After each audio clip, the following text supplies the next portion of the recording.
proud and glad to be here. And also, if you haven't been following on Twitter today, we have already announced the entire next month extension of Toby's Tryhard Thursday. And not only are we doing our weekly tournaments, there will also be a monthly final. So if you think this is big with the weekly finals, believe me, it's gonna go even bigger. And who knows, maybe if we can find the right sponsors, we can increase that prize pool too, and they can go completely off the roof. We'll see. For now, all the information is on GLL. What you can do is you can do !tournament, and you should be able to get all the info from there. I'm excited. I am really, really, really excited for what's going to happen with this tournament. I mean, let alone now. This is not even got anything to do with today. Today is going to be amazing. I'm super, super excited for today as well. But just for the future. This is only going to get better. It's only going to get bigger. Hopefully, we can start extending into other regions. I'm already now talking with different people of the possibility of getting some other regions included in this as well. But of course, first, let's get down to what's happening first, and that is, of course, our week 3 finals. We got to round off these 3 weeks. We have some very, very, very high caliber teams playing in the tournament today, and you know what? Because they've all managed to qualify, because they've all gotten through the needle in the haystack of being 16 out of, what was it, 439 teams, I think. Was it 29? I don't remember. Over 420 teams took part of yesterday's qualifiers, and only 16 of those have made it through to the finals today. And those teams are Better Luck Next Time, Omarken, Navi, NLT or Northern Lights, Hyperion Esports, Rise and Win, Team Liquid, El Giganten, Team Phantom, Lovers, 303 Esports, the Nuclear Penguins, I love that name, FaZe Clan, M-Force, Elite Esports, and Groove Street. Now, Groove Street came through because technically they finished in 5th place. They were only 2 points from qualifying, but they technically went 5th. DA, or Digital Athletics, qualified in 4th. And then people go, but Toby, why ain't DA here then? They had to play another tournament, and that's completely fair. They reached out to me. As soon as the tournament was over, Sixmo wrote to me and was like, Toby, I know we qualified, but we have to do this thing tomorrow. We won't be able to take part in the finals. You know what? That's completely fair. 5th place goes through instead of them. That's why Groove Street are here, even though technically they didn't make top 4 yesterday. But I can tell you the game is just moments away from starting. It is a BO6. 6 games will be played. We're playing 2 games on Miramar. Then we have 1 Sanok game. And then we are playing 3 games on Erangel to finish off the day. So far, we have FaZe Clan here. Week 1 champions. They managed to bring home the trophy then. Then we have, let's see, who else? Omark, they were close. Liquid, they were really close as well. But last week was actually an interesting one. Last week literally came down to the very final game. It was insanely close last week. And if you go on and look at the leaderboard from then, let me just go up here and look it up for you. 26th of March, the leaderboard's there, plus 40 were the team to buy just, what was the final game? They were so far down. I think they were sitting in 5th place coming into the final game. And then they go out and get, I think, 18 kill win? I think it was an 18 kill win, 28 points in the very last game. They bring home and manage to secure themselves the 1st place. So believe me, even if you see it today, nothing is over before that final game. It's gonna be insanely close. It is going to be insanely close. Now I'm getting a reconnection error while the game is starting. This is scary. This is scary already. This is real scary. We don't want to have this happening. Is the game starting? Am I starting with it? Uh-oh. Uh-oh. Is this game starting? Am I starting? I don't know if I am. Let me figure this out.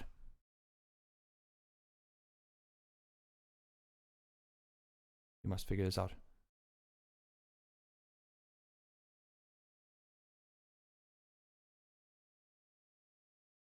I must figure out if we're in or not. We don't want to start the first game.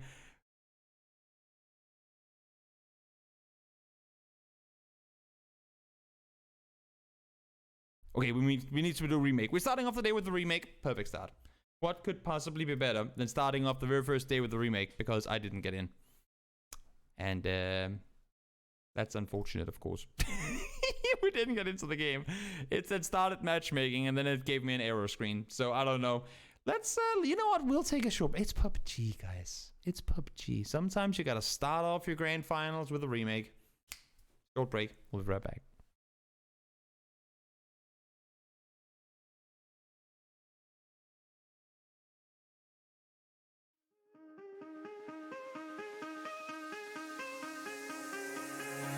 Give me reasons to doubt, try to keep me down, but I'll put the flame out, you can't get to me. Throw your sticks and your stones, go break all of my bones, you won't ache my soul, you can't get to me. And there is no barricade that I can tear away. Shoot me down, go fire away, away. But I'm a heavyweight. I'm a heavyweight. I'm a heavyweight. I'm a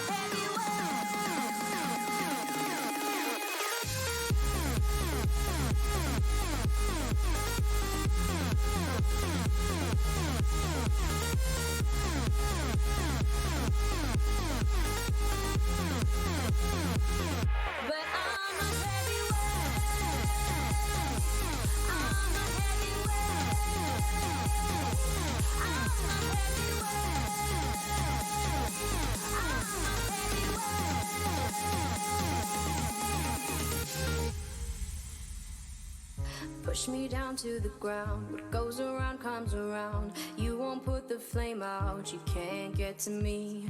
Say what you wanna say, go take it all away, but I'm here to stay. No, you can't get to me. And there is no barricade that I can tear away. Shoot me down, go fire away, away. But I'm a heavyweight. I'm a heavyweight. I'm a heavyweight. I'm a heavyweight.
Okay, let's try this one more time, shall we? This time, hopefully, it's going to work. Started matchmaking. We're making our way in, I think. It will be interesting to see whether this is gonna work or not. I truly hope that it will. If not, then we have a whole other problem on our hands. I mean, one thing is that we had some homepage issues on Tuesday, but if the game itself won't let us do it, then it's gonna be even harder. I do not know how or what would happen if it doesn't, but let's hope. Let's all hope together that this will work out. Right now, we're still saying no, we are getting it. We are getting it. It seems like we're connecting right now. So the game indeed will come to a start in just a short moment. And you know what? I might as well just throw it straight into the screen. I'm gonna fix some things while we get in there, but let's hop straight on in and see how things are looking. Let me set it up. There they are, all of them. I just have to make sure that this is all correct, because it is indeed game 1 of 6, and we are not in round 2 anymore. We are in week 3 finals. There we go. Everything is set up. Everyone is ready and steady and good to go as we get started in just a short moment. Is this a Valorant stream? No, we're not streaming Valorant today. I know everyone else is. I think they're almost at 1 million viewers right now. So congratulations for a new game to get a lot of hype. I guess it's pretty usual, but no, this ain't no Valorant stream. We're playing the real games. We're playing PUBG. You know, we're playing PUBG, and I'm excited to see how things are gonna go down here. M4E, I know it's wrong. It's MF4. I couldn't remember when I set up the short version of their name, and I wrote it wrong. M4 is MF4 and not M4E. I'll fix that for next game. Mark my words, it will be fixed. I'm not one for making those mistakes, at least not many times. It happens every now and again, but it's not a concurrent thing. Every now and again we do get some small issues, but it's not going to be a concurrent thing at all. Game is going to start in 25 seconds, and okay, so we have 2 Miramar games to play. 2 Miramar games to play. We have 1 on Sanok after that, and then 3 Erangel games, which means that if you have a tough first game, let's say you drop somewhere and you get hot dropped by another team, that next game, where do you go? I mean, you only have that 1 game to really adapt and change up things. It's gonna be difficult, because then if you go somewhere else, or let's say now we have a somewhat western playing path, if the next one goes east, it's gonna be difficult. It's gonna be very hard. So let's see, especially considering that you only have 6 games, right? You only have a 6 game to go out and really well win, to be fair. You only have those 6 days. It's gonna be difficult. It's gonna be damn difficult, but it's going to be exciting, and it's gonna be fun as well. Let's see, everyone. Gonna get out of those planes. A lot of pink logos. I noticed that today, like pink purple-ish logos today. I don't know, it's not too often you see them, but there are 3 of them in today's games. Omarken down towards Val Del Mar. Team Phantom jumping east. Better luck next time. They're going east with them. Faultlessly, Test, Ard and Kizik all hopping out towards the east too. Then we have Rise and Wind. There seems like they're flying towards Chumacera. Northern Lights, they'll go Power Grid. Team Liquid into Picado. So no big surprises there. M4s, are you coming to say hello to FaZe Clan? Or are you just stealing vehicles? 8C is down south. 3 of them are jumping in. We are only 63 on the server, and I think it's actually M4s who are missing a player. So let's see here. Let's see if it is indeed them who are trying to go contesting. They are flying in. They are engaging. Will they go to take the fight, or will they not? They are flying, seemingly, to take a... we can't really call it a hot drop, because everyone's right to jump where they want, but it's indeed going to be a engagement drop. I mean, I would assume that they're well aware that FaZe Clan likes to land here. But then again, I mean, FaZe Clan also do change up their loose spot in certain games. Whenever Liquid ain't here, they like to go Pachinki, Picado, all those areas. Now let's see, Circle goes far up north. An early engagement already. D-Rich trying to drive away. Shots being fired towards him, but those shooters are also taking fire. The Nuclear Penguins trying to get the better of D-Rich, but fortunately for him, he had players up on the hilltop. I think it was Penta. Yes, indeed, Penta up on the hill. Managed to keep him safe and force the shooters back inside their houses, and now we're all fine. Now we're all fine. The Circle Northeast, even though some teams landed close to one another, there's no big engagements. It's pretty calm for now. It's, believe me, it always gets wild, especially when we have circles that are somewhat curveball circles. I say that as in when you get a circle, you don't see that often. When it's a little bit of a change up, not just the usual simple ones, but whenever we go get those that force them extra out into the open, or just makes things difficult. It's always interesting. People are asking me, where can I get this helmet? And to be fair with you, this is a helmet, and the funny thing is, when I had this logo made, when I had the logo made for the tournament, there was no thought in my mind that I could actually dress up as the guy the logo was. And then I realized when I went to the basement to pick up some stuff, and then I saw, oh my god, I have an old skateboard, snowboard helmet, which is kind of camouflage looking. Oh my lord, I have a pair of sunglasses. Oh my lord, I have a tie and a white shirt. I can actually become the guy that the character is. So it was kind of coincidence. I wasn't really planning on doing a whole cosplay. But then when I realized I had the helmet, I was like, damn, this might actually be possible. So if you want to know where it's from, I bought it, I think, 15 years ago in a skate shop where I grew up in Denmark. So yes, you can go there and see if they still have it. I doubt it. I don't even know what brand it is, but it's a camouflage looking skate/snowboard helmet, and yeah, good luck finding it. I'll gladly send some Amazon links, maybe after all these tournaments over, whenever one day Toby's Tryhard tournament comes to an end, we'll give away the helmet, you know? That can be the ultimate reward, the ultimate prize, the ultimate trophy is going to be the Toby's Tryhard helmet. It's going to be just like PTC, you know, when the World Championship of Toby's Tryhard Thursday comes to an end, the winner trophy is going to be the helmet. That might be a plan. That might be a plan. And I'm seeing a lot of you guys giving your appreciations to what I'm doing. You know what? It's all thanks to you. It's all thanks to you. I wouldn't be trying to set up these sorts of tournaments if it wasn't because I knew there were so many people who had interest in playing them and watching them. So while you say thank you to me, I want to say a big thank you to all of you who tune in to watch these tournaments. I think it's absolutely amazing. So thank you, all of you, for taking part in what's going on today. Now let's see. Northern Lights trying to rotate up towards the north. There are some Grove Street players with eyes on them. One starts shooting, but they should be safe for now, I would think, at least. Deep, Spiro, Perfectix, and Batulin should be safe. Yes, they will rotate on over. Pretty easy peasy rotation for them. Just because one guy starts shooting doesn't mean you have to go full and still do some pretty safe rotations. But look at this. Purple, purple, reddish, reddish, red, purple, green, green, blue, blue, blue, yellow, yellow. People are very, very even in their colors. We need some, I don't know what I was thinking, what colors do we need that aren't here? Brown, I guess. This is kind of brownish. Brown logos. Or what about silver? Silver logos. Maybe that's what we need. You could argue that that 303's logo is kind of silver, but it also has a mountain, which is a little more light blue. That's the color I was trying to fit in. So multiple colors, but for the most part, it's pretty straightforward. Down towards the gang in the middle. They're the center of attention. A lot of teams looking in their direction. They have a pretty good compound, and Luba is prone out.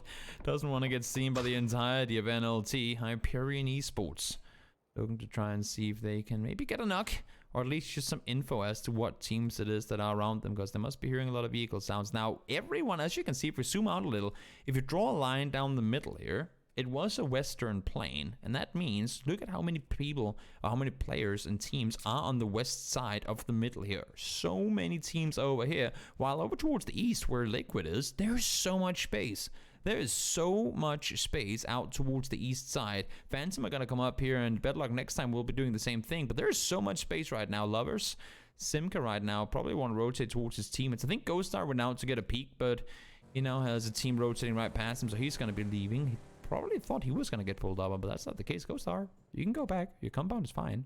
Just go back and take it. His teammates are further away, so it makes sense that he's going to take the double warehouses instead. A little more precious of a place to sit than what this is. El Giganten, 2 shots fired up towards 303. So everyone is getting kind of settled here. But again, as I said before, look at the concentration of teams on the north side of San Martin here as compared to out to... Like, if this one hard shifts east, it is going to be very, very, very difficult for teams to maneuver through. But nothing's guaranteed, of course. We still have 1 minute and 40 seconds until the next circle pops. And I think teams... I mean, you don't want... That's the issue here. You don't want to lock yourself too hard down in a compound. You don't want to get massively stuck in a compound. It's that's the main threat. If you set yourself up in a compound, like for example Hyperion is in right now, with 4 guys there, you don't really have a chance to scout forward, and it's just difficult to get away without scouting. It's difficult to move anywhere on this map in particular without scouting. Let's see, Page drives off. Chili scares him away, or at least forces him away for now. Vasquez looking over, and his Spurs are now shooting as well. Chili might want to back off here. There are a lot of people looking his direction. I think Page read that this might just be a solo, guys, and if, well, depending on where the next circle goes, if Omarken wants to, they could potentially have a crash opportunity onto Chili if they see that as a fit compound. I mean, they do have San Martin to themselves, so I don't see why they'd want to leave, but who knows? You never know. You never know how things pan out. Again, as I said before, and it's just because it could be a very crucial information point. There's so much room to the east. So much room over here, and everyone is ganged up on the west side. We have 3 teams on the east side and 13 teams on the west side. Let's see, 15 more seconds. If this one goes northeast, if it goes anywhere east, to be fair, it's going to be chaos. It's going to be absolutely chaos. But on the other hand, if it goes towards the west, where everyone is already settled in, Liquid, Phantom, better luck next time. Some of these teams will have a really hard time at finding a spot. Let's see, and oh my lord, that's exactly what happens. Everyone are in, except for 3 teams. This is gonna be hard. Everyone is already settled, and now the question becomes, how do you play it? And as I said before, they might want to crash, and that's exactly what they have. Omarken. They read the split. They knew it was just one guy sitting here. They were listening for the gun sounds, maybe going, oh, we haven't really heard more than that many. Or SLR, whatever it was, shooting, and now I think they read it. So let's see, shoots towards some of the American players. Chili, Chili, Chili. What can you do in here? He's ready and waiting. He's all by himself. Well, let's see. Cast registers, and he's gonna jump, and oh my lord, a mid-air shot comes through, and he goes down. Nork is taken down as well, and well, Omarken, they read the split. They called the bluff, and they got themselves a center compound without losing a single player. Smart play there. El Giganten now up against Team Liquid. Ibiza has already crashed through. He's gone down. Morpheus there, ready and waiting. James is trying to make something happen from the outside. They need to figure out how they want to go about this. We saw before that El Giganten lost 1-2, so it's a 3v3 situation right now. Ghost Star is there, Morpheus is there, but look at this Master Lake. He's in the other compound. Elgic were split 2-2, and unfortunately for them, both their splits were breached on, so they'll be in a tough situation here. Morpheus trying to hold off on his own. Ghost Star is on the other side, getting tacked up by other teams. He actually falls. He falls down. Pensa finds him. This is a great read for the great info for Team Liquid. They saw one die before. Now they see one more go down. Of course, they don't know exactly where Morpheus is, so they have to worry about that. But they should be aware now that there's only at most going to be one player alive, and that is crucial information. Mexic came out in James. They're chilling for now. Chilling as much as they can, at least, without anyone really being in their nearby vicinity. But as you can see, 303 is still sitting above, shooting down towards them. Now they go inside. Morpheus, though, he's there, ready and waiting.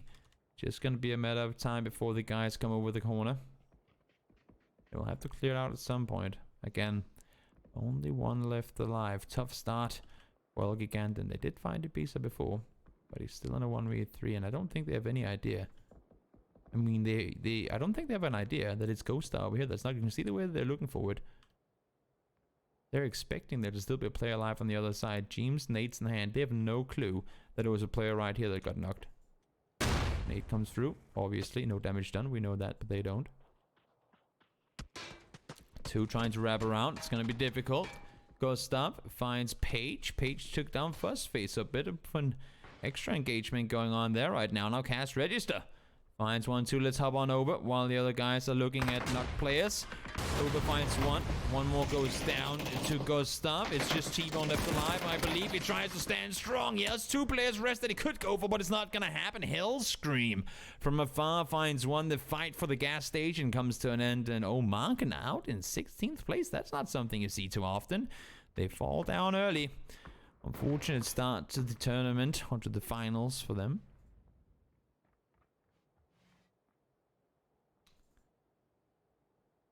Back up towards the north, K-Mind is by himself with Morpheus. Again, I don't know if they know exactly what's going on inside this house. Morpheus has not moved an inch for the last while.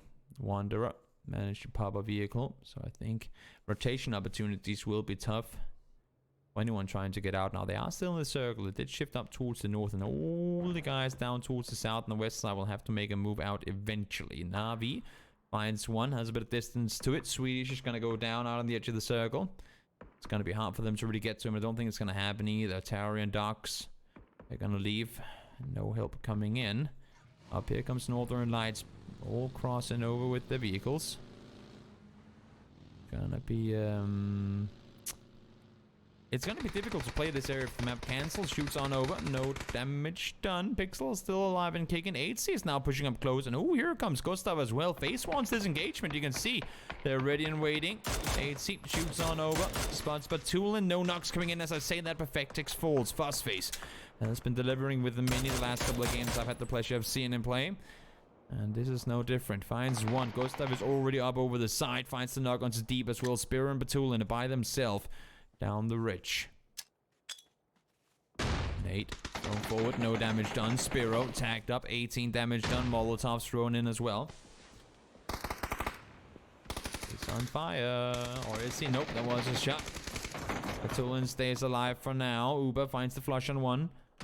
Just 2 guys left alive down here, and I'm very scared of going into first person on them. I'm sorry guys, but we crash so often these days when it comes to observing. So I'd rather do safe observing, where we might miss a bit of first person action and not have to crash instead. Batulin falls. Spiro, all you have is a smoke left for cover. That nade should be the end of him, and indeed it is. Northern Lights full face find themselves 4 kills, and out goes NLT. They tried to push over, secure themselves a spot to play from, but did not work out at all. Groove Street now making their way on forward. Xerxes is down low, and Hyperion stays alive through that one. They hold off the push, and Hyperion secures themselves a 3rd kill alongside some more space to rotate through. They are still inside the circle, and with, I guess, with enough 1 billion circle hardships down towards them, they could be in for a few more circles, but we'll see.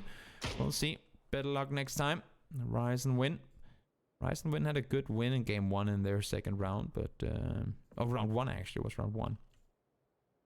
14 kill Miramar win they had in round 1. This time around they're kind of stuck on the eastern side of the circle.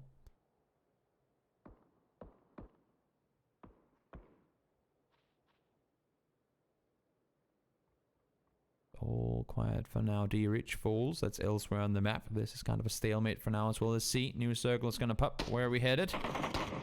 South hard shift. Oh my lord. So many teams on the north side will have to push in, and there's not a lot of space to play. Taking a look at this circle, there's not a whole lot to play from. This one ain't going to move for a little while, I would think. But look at what these guys have to push into. It's a massive hillside with nothing for cover. There's no cover here. This entire north side is just an open hill. There literally is nothing to play other than whatever smokes and vehicles you bring in to grant yourself some cover. And all these guys need to find a way to push into it. It's going to be extremely difficult, that's for sure. Now Kissick, let's see.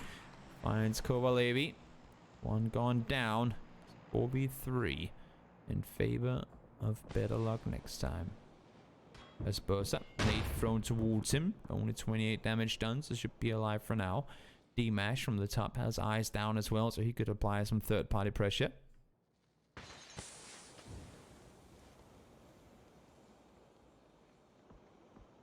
Damage coming through. Flush comes in.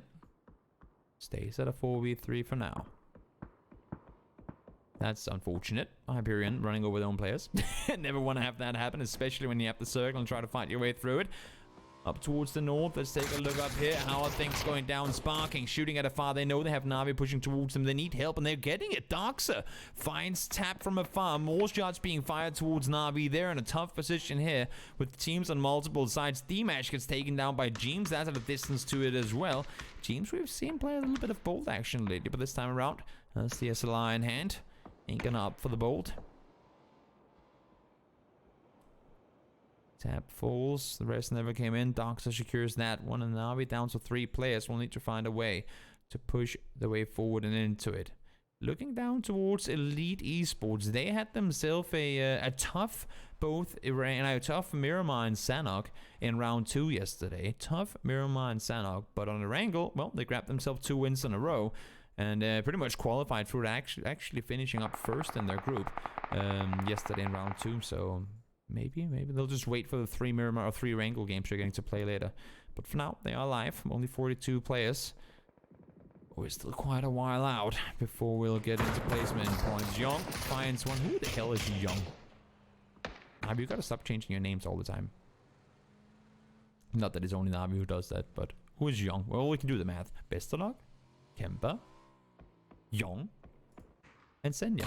So is Young a new player, or is it just Senya? I would assume it's Senya. Senya is Young.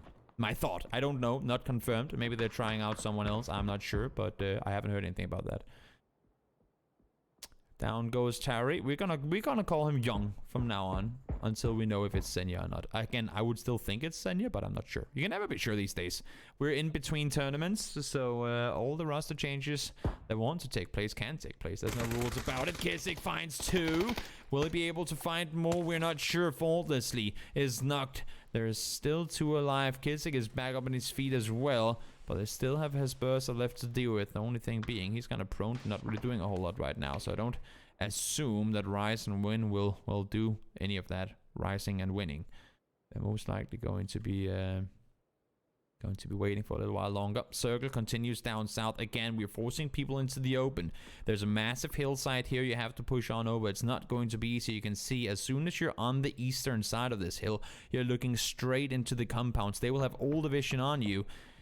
So you really have to commit to crashing in the compounds or use vehicles for cover in the open. And when you have 1, 2, 3, 4, 5 teams trying to go for the same one little position, it's not going to be easy. Far from it. It's going to be extremely difficult, actually. You can maybe try and crash some hay bale stacks down towards the south, where there really is not a whole lot to play. And when you have so many teams next to you, it gets even worse, because then you can't just take your cars and drive. You have to wait and make a move later. You cannot start driving when you have teams right next to you. You won't have the speed to get away before you're going to get shot at the bus face. Spots Vampire outside. Gustav falls, cancels, sits above. I like the positioning from Elite Esports here. They're trying to kind of pin them in on the edge now. Ooh, cancel. It's tagged up. Best of luck falls to the blue. There's just 1 left alive. Young from Na'Vi. And you can see here this the 4-man split, or the 2-2 split, I should say, from Elite Gaming. It's working out right now. Silas falls too. That's someone else. Where Uber is the one running up close. Might be a little bit of a nuisance. Now Morpheus, welcome back. He finally starts shooting. Mexi falls. 80 falls as well. Great shooting. Rise and Wind does finally fall down. Fuzzface finds Moonlight as well. So there's just 2, I believe, players left on their feet. From FaZe Clan. Fuzzface spotted immediately. Cancel, get eyes on.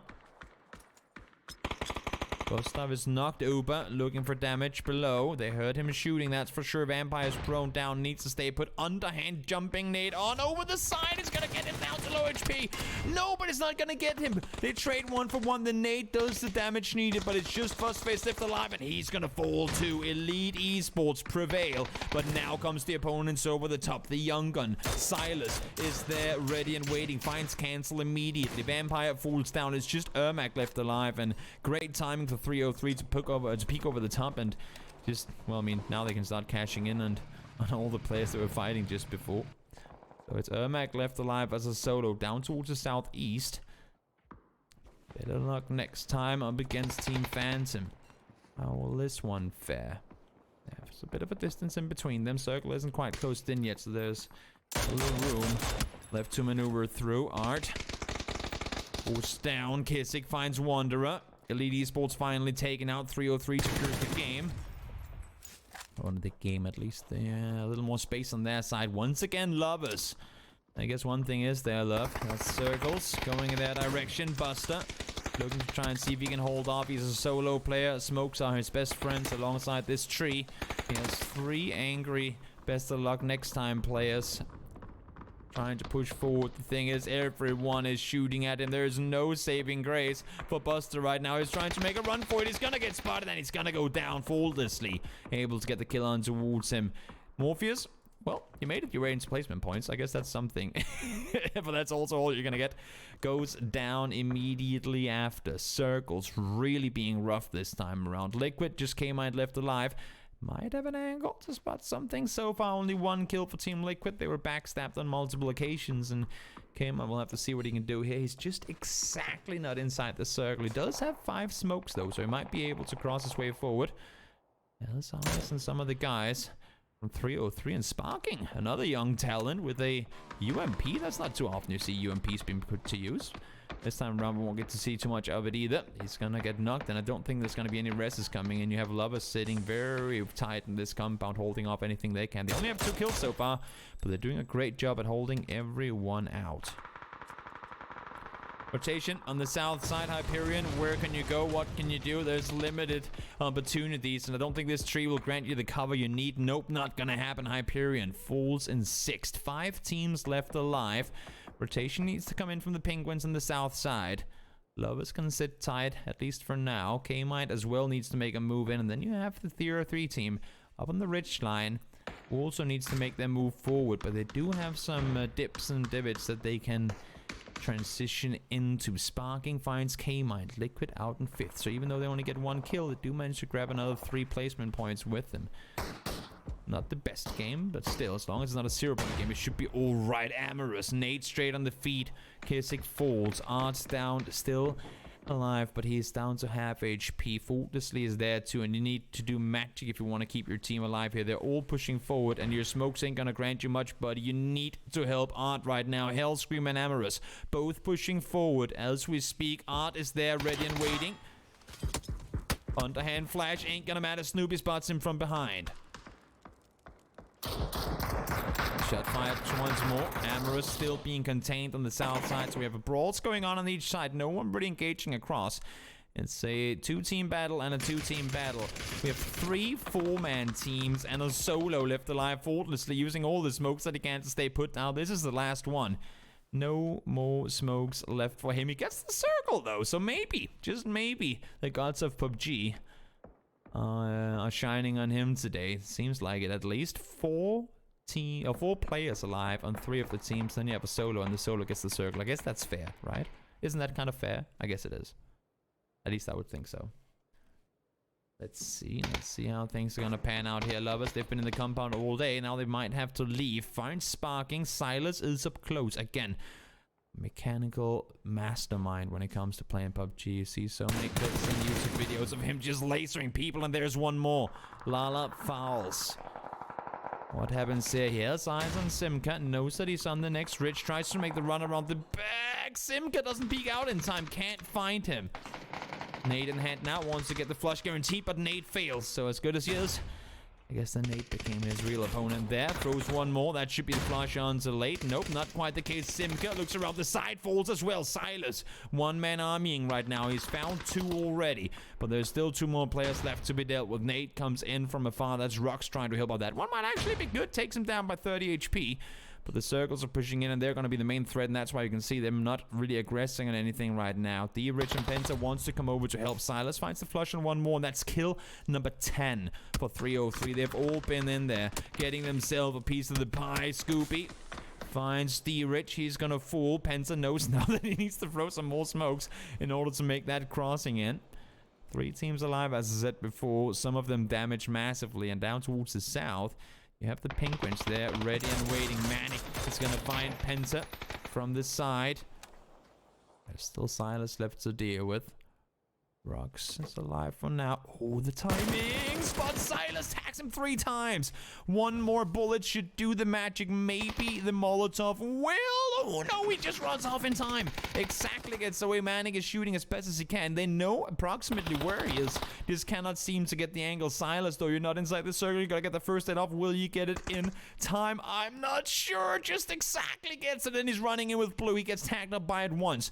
This is gonna be hard. Now I want to see the Penguins make an aggressive push on this. Silas, throw smoke.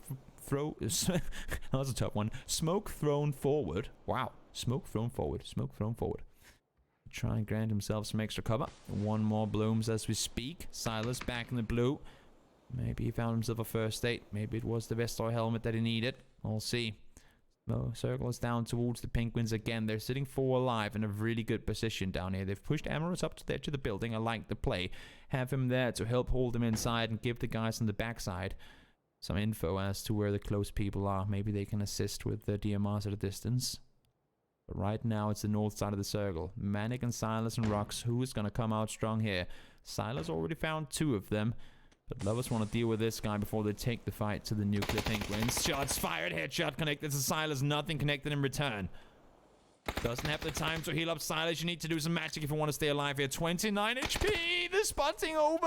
Can't get him in time. And Silas falls. Out in third goes 303. And now 2 versus 3. Amorous and Scooby are there, ready and waiting. They've left one on the ridge behind. I like it. Boga is sitting back there with the SKS trying to get the overview of exactly what's going on. Manic tagged up. The SKS 762 hurts like a bitch. Don't want to get tagged, especially this late in the game when you have minimal time to get your heals off. Amorous looks over the side. It's a narrow angle. He spots it. Tags one. Gets him down. It's just Rocks left alive. Knows he's on the backside wall. And he finds the double to bring home the win in game number 1. The Nuclear Penguins takes it home with a 9-kill chicken dinner. Great game for the Penguins. And interesting start. Interesting start. Really, really fun beginning to the tournament. Again, we saw it in the beginning. Because the plane was as far west as it was, all the teams kind of clogged up on the west side of Circle 1. And whenever the circles then started moving east, it became extremely difficult. I'm sorry I took off my glasses. It's just difficult to cast with sunglasses on. Now I'm back. Sorry. Now I'm back. But it was really, really interesting to see how they all ended up sitting, with the exception of a few teams, sat on the west side. Now, fortunately for the most, the circles did, in the beginning at least, continue to move towards the west. But had it gone east there early on, whew, it would have been a whole different type of chaos. The chaos really commenced here once, what am I saying? Oh yeah, the chaos really commenced here once the circle started moving east again and forced them out into the open. It was fun. It was a great game. And there's 5 more of them to go. One more Miramar game. We're taking a short break, guys. Stick around. I'll see you again real soon.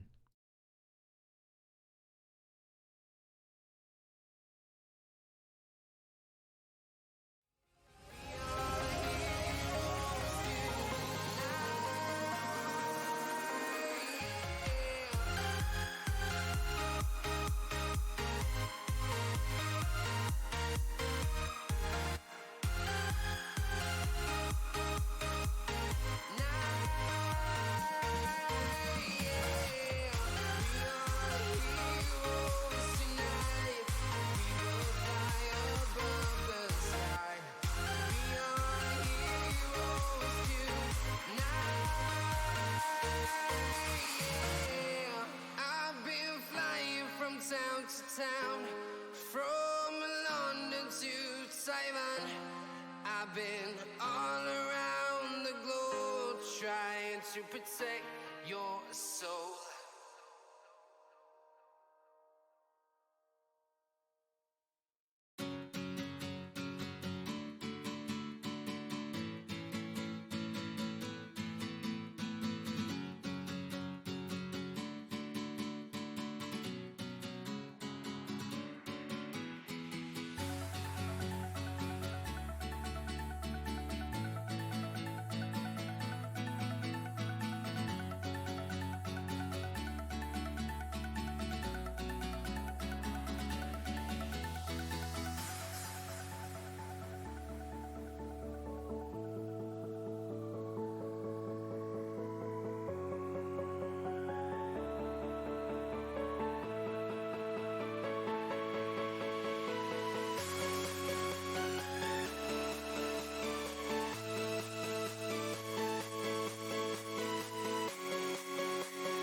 We're back. 1 game done, 5 more to go. Again, if you haven't heard the news yet, if you haven't been on Twitter, it's not about Valorant, because that's what everyone else is talking about. No, I'm talking about the second edition of Toby's Tryhard Thursday. Not only will we continue what we have done now for the weekly tournaments for the next month as well, April included, but also we are adding a monthly final. So, for example, had today been next week, not only do the top teams get a prize pool of $1,000, they will also get themselves a spot in the monthly final, which will happen the last Thursday and Tuesday of the month. So very excited for that to happen. You can of course already go sign up now. If you do !tournament in the chat, you can hop in there and find all the info that you'd need. But with that said, let's hop straight into game number 2, because I do believe that the guys in there are ready to start fragging out once more. Let me just update this for you so there's no confusion. Game number 2. I love how people always ask, Toby, what game is it? Toby, what game is it? You have like it literally says on your screen. Look in the top left corner. It is there, guys. The info is there. You just have to look. You just have to open your eyes.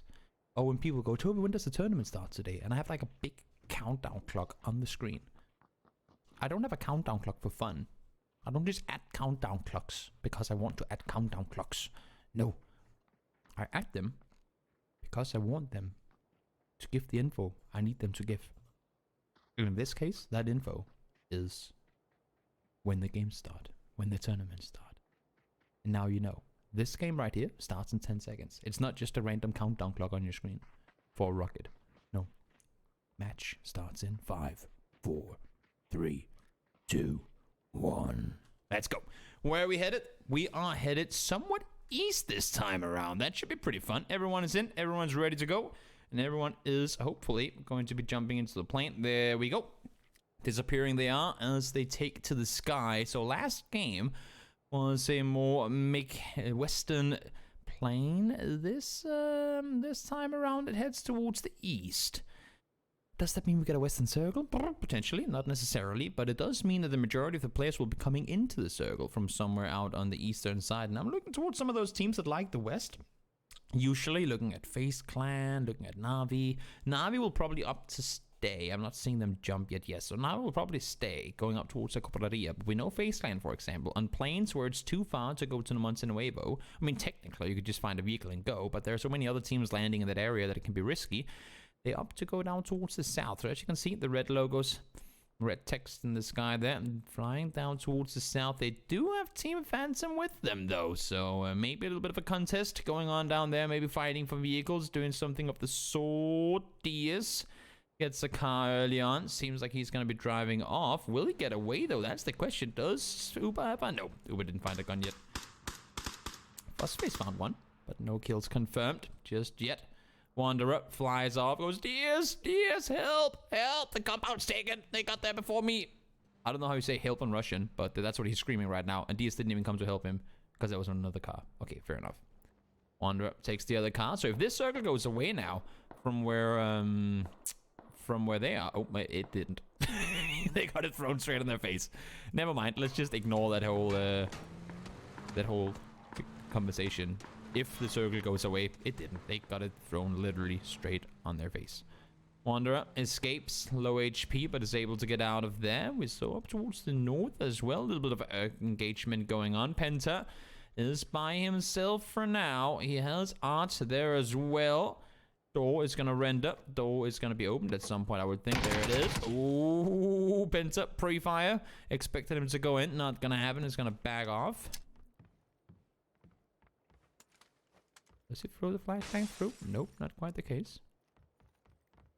I'm trying to get off. He has no one around. Like, Sparking is the nearest teammate, and he's actually quite far off. So who wins, the AK or the Tommy gun? The Tommy gun, of course, has been buffed. Ow. That hurts, and faultlessly from the side with the SLR. All he needed was for him to sit still for a second, and Penta falls. That is unfortunate, but that's the case nonetheless. So one down for each team now. We saw, I think it was Kissick. Yes, Kissick went down before, and they immediately come in and come in and respond. Nice little retaliation there. Trading 1 for 1 so far. Will more have enough of it? I don't expect so, but you never know. You can see they are pushing over. Sparking is there. Will they be able to find him?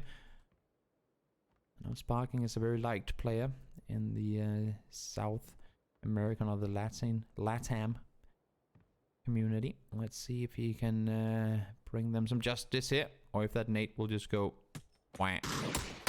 Didn't even matter. The explosion was there. The headshot was there, faultlessly connecting headshots yet again. And while the game 1 was great for 303, they came off strong with 11 kills in the 3rd place. This time around, not so much losing 2 immediately. They have 1 kill, sure, but unfortunate start. And now not only that, they're losing 2 players, but they also have a very long rotation to make. And where do you go on this? Do you up? Like, do you bank on trying to go in towards Los Leones? Probably not. Do you go further around, like all the way south to Valdemar? Maybe that's an option. I wouldn't be against that. Do you go all the way east around towards Impala? That's an option too.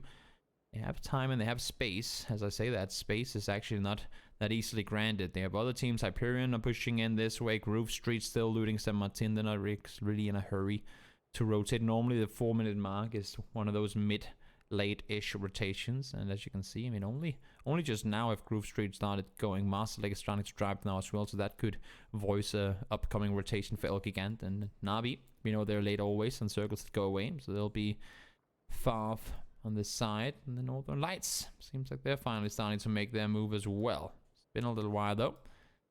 Not that fast on the rotations. M-Force, they must have heard Liquid, you would think at least. They have somewhat of an idea that Liquid are rotating underneath them. Is that the case, or is it not? Terry is looking around. Maybe saw or heard a vehicle up above, but no shots taken, no damage being done. This is a scary split. I'm looking at you right now. Rise and win. If you want to stay here with 2, you better damn make it sound like you're 4, because Liquid is a type of team. We saw it just before against El Gigant, and they are not afraid of pushing a building if they feel like they have a chance of bringing home a win in it. Oh, let's see up towards the north. The Rich. Is he hiding? No, he's not. Bugger. Oh, that's a bugger.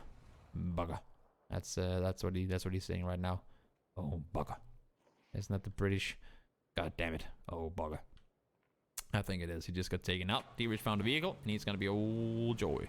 Scooby backs up. Amorous and the winners of last game lose 1 early, and maybe that's the signing of what's happening or what's about to happen. Teams that had a good going last game will fall off early this time around. At least 2 of the teams have already taken casualties. 3rd and 1st place team from last game.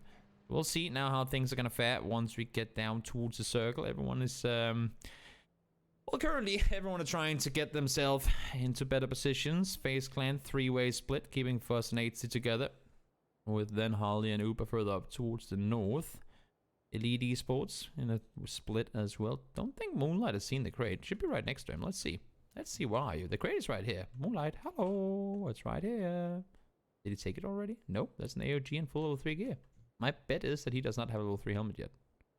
Gotta look down the hill, bro. Look to the left. There's a crate. It's literally right there. Only issue is, it could of course be one of those, I call them bait crates, because running down here would force him quite far into the open. You can see there are players in the compounds down below. They could potentially start shooting up towards him. So while the crate is open and available, it's a scary one to go for. Now they do though. Moonlight, right, stops the buggy. Does he? Yes, he stops the buggy. Stops it safe so he can continue driving should he come into trouble. Smart decision on his part. D-Rich rotates on his own. He's very far from his teammate right now, but should be alright. Everyone else are getting pretty well positioned down towards the center of the circle. Elite Esports again, still 3-1 split with Moonlight on the hills. Cast register, no marking, 3-1 split as well. Cast tried to go see if the compound was open or not, but not quite the case.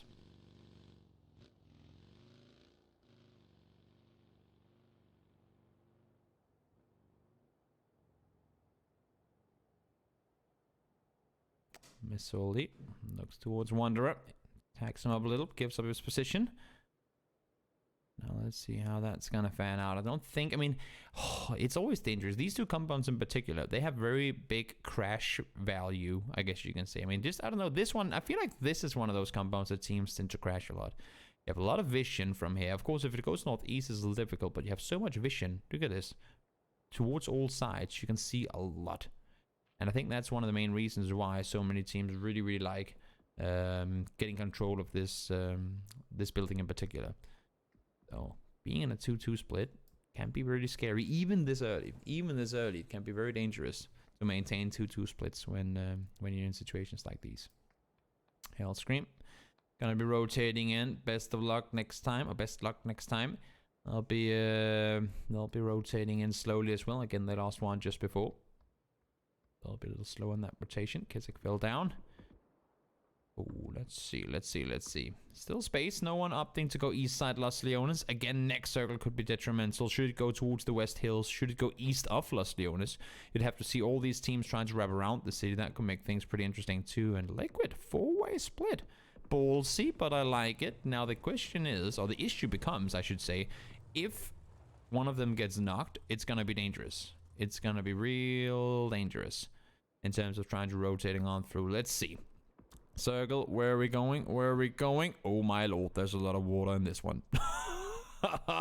Where do you rotate in? Do you go by the shore? Do you go all the way around Los Leones? This is going to be difficult. This is going to be so difficult. The center teams are already lined up exactly how they want to be. This is going to be hard. Wow. Silas sends it. He does not want to waste any time. Going, D-Rich, you're on your own, buddy. I need to find a good spot. As I say that, no, Silas actually jumps off. And I knew that was going to happen eventually. We didn't even hop to a person. Can we continue? Or are you going to crash on me, game? Are you going to crash? Or can we continue? Sometimes it just give it a second. Not touching anything.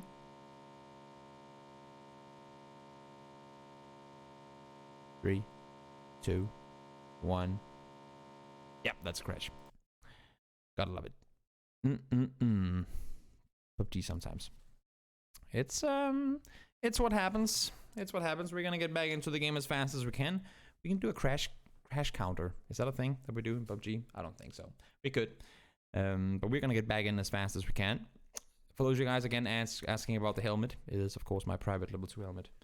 It's perfect. It's perfect for the purpose. Does exactly what I wanted to.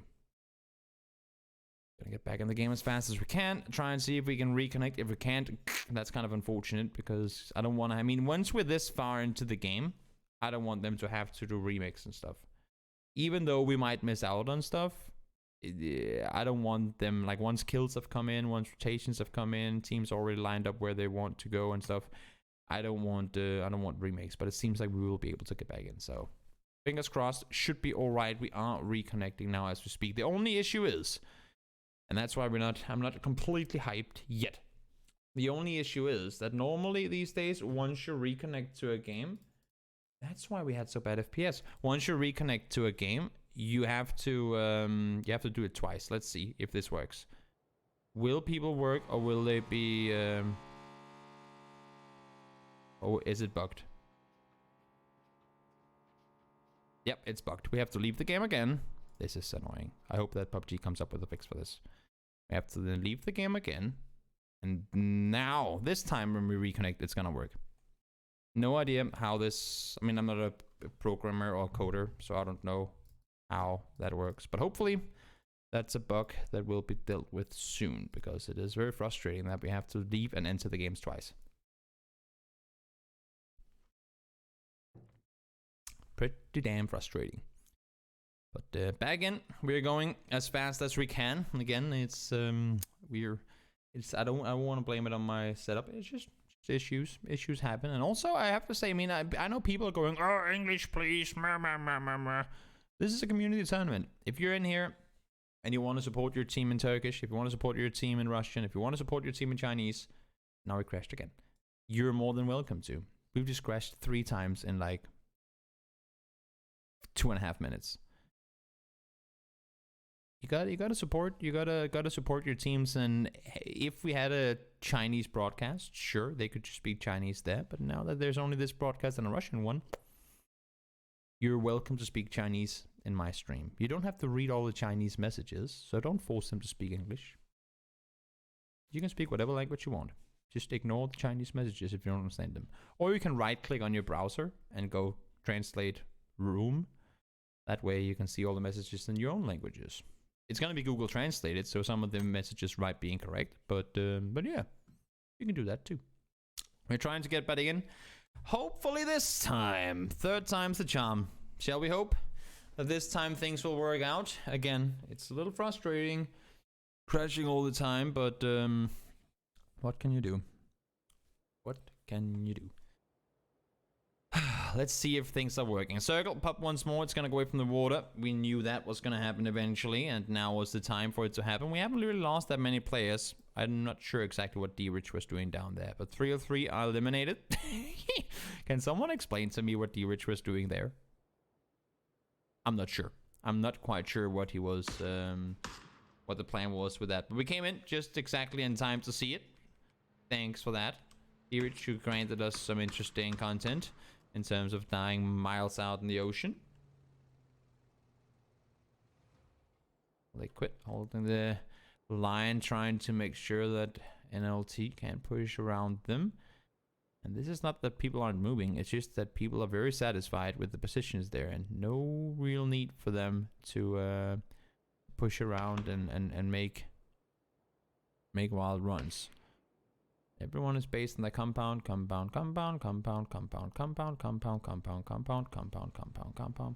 Late rotation coming in. Far out towards the west as well.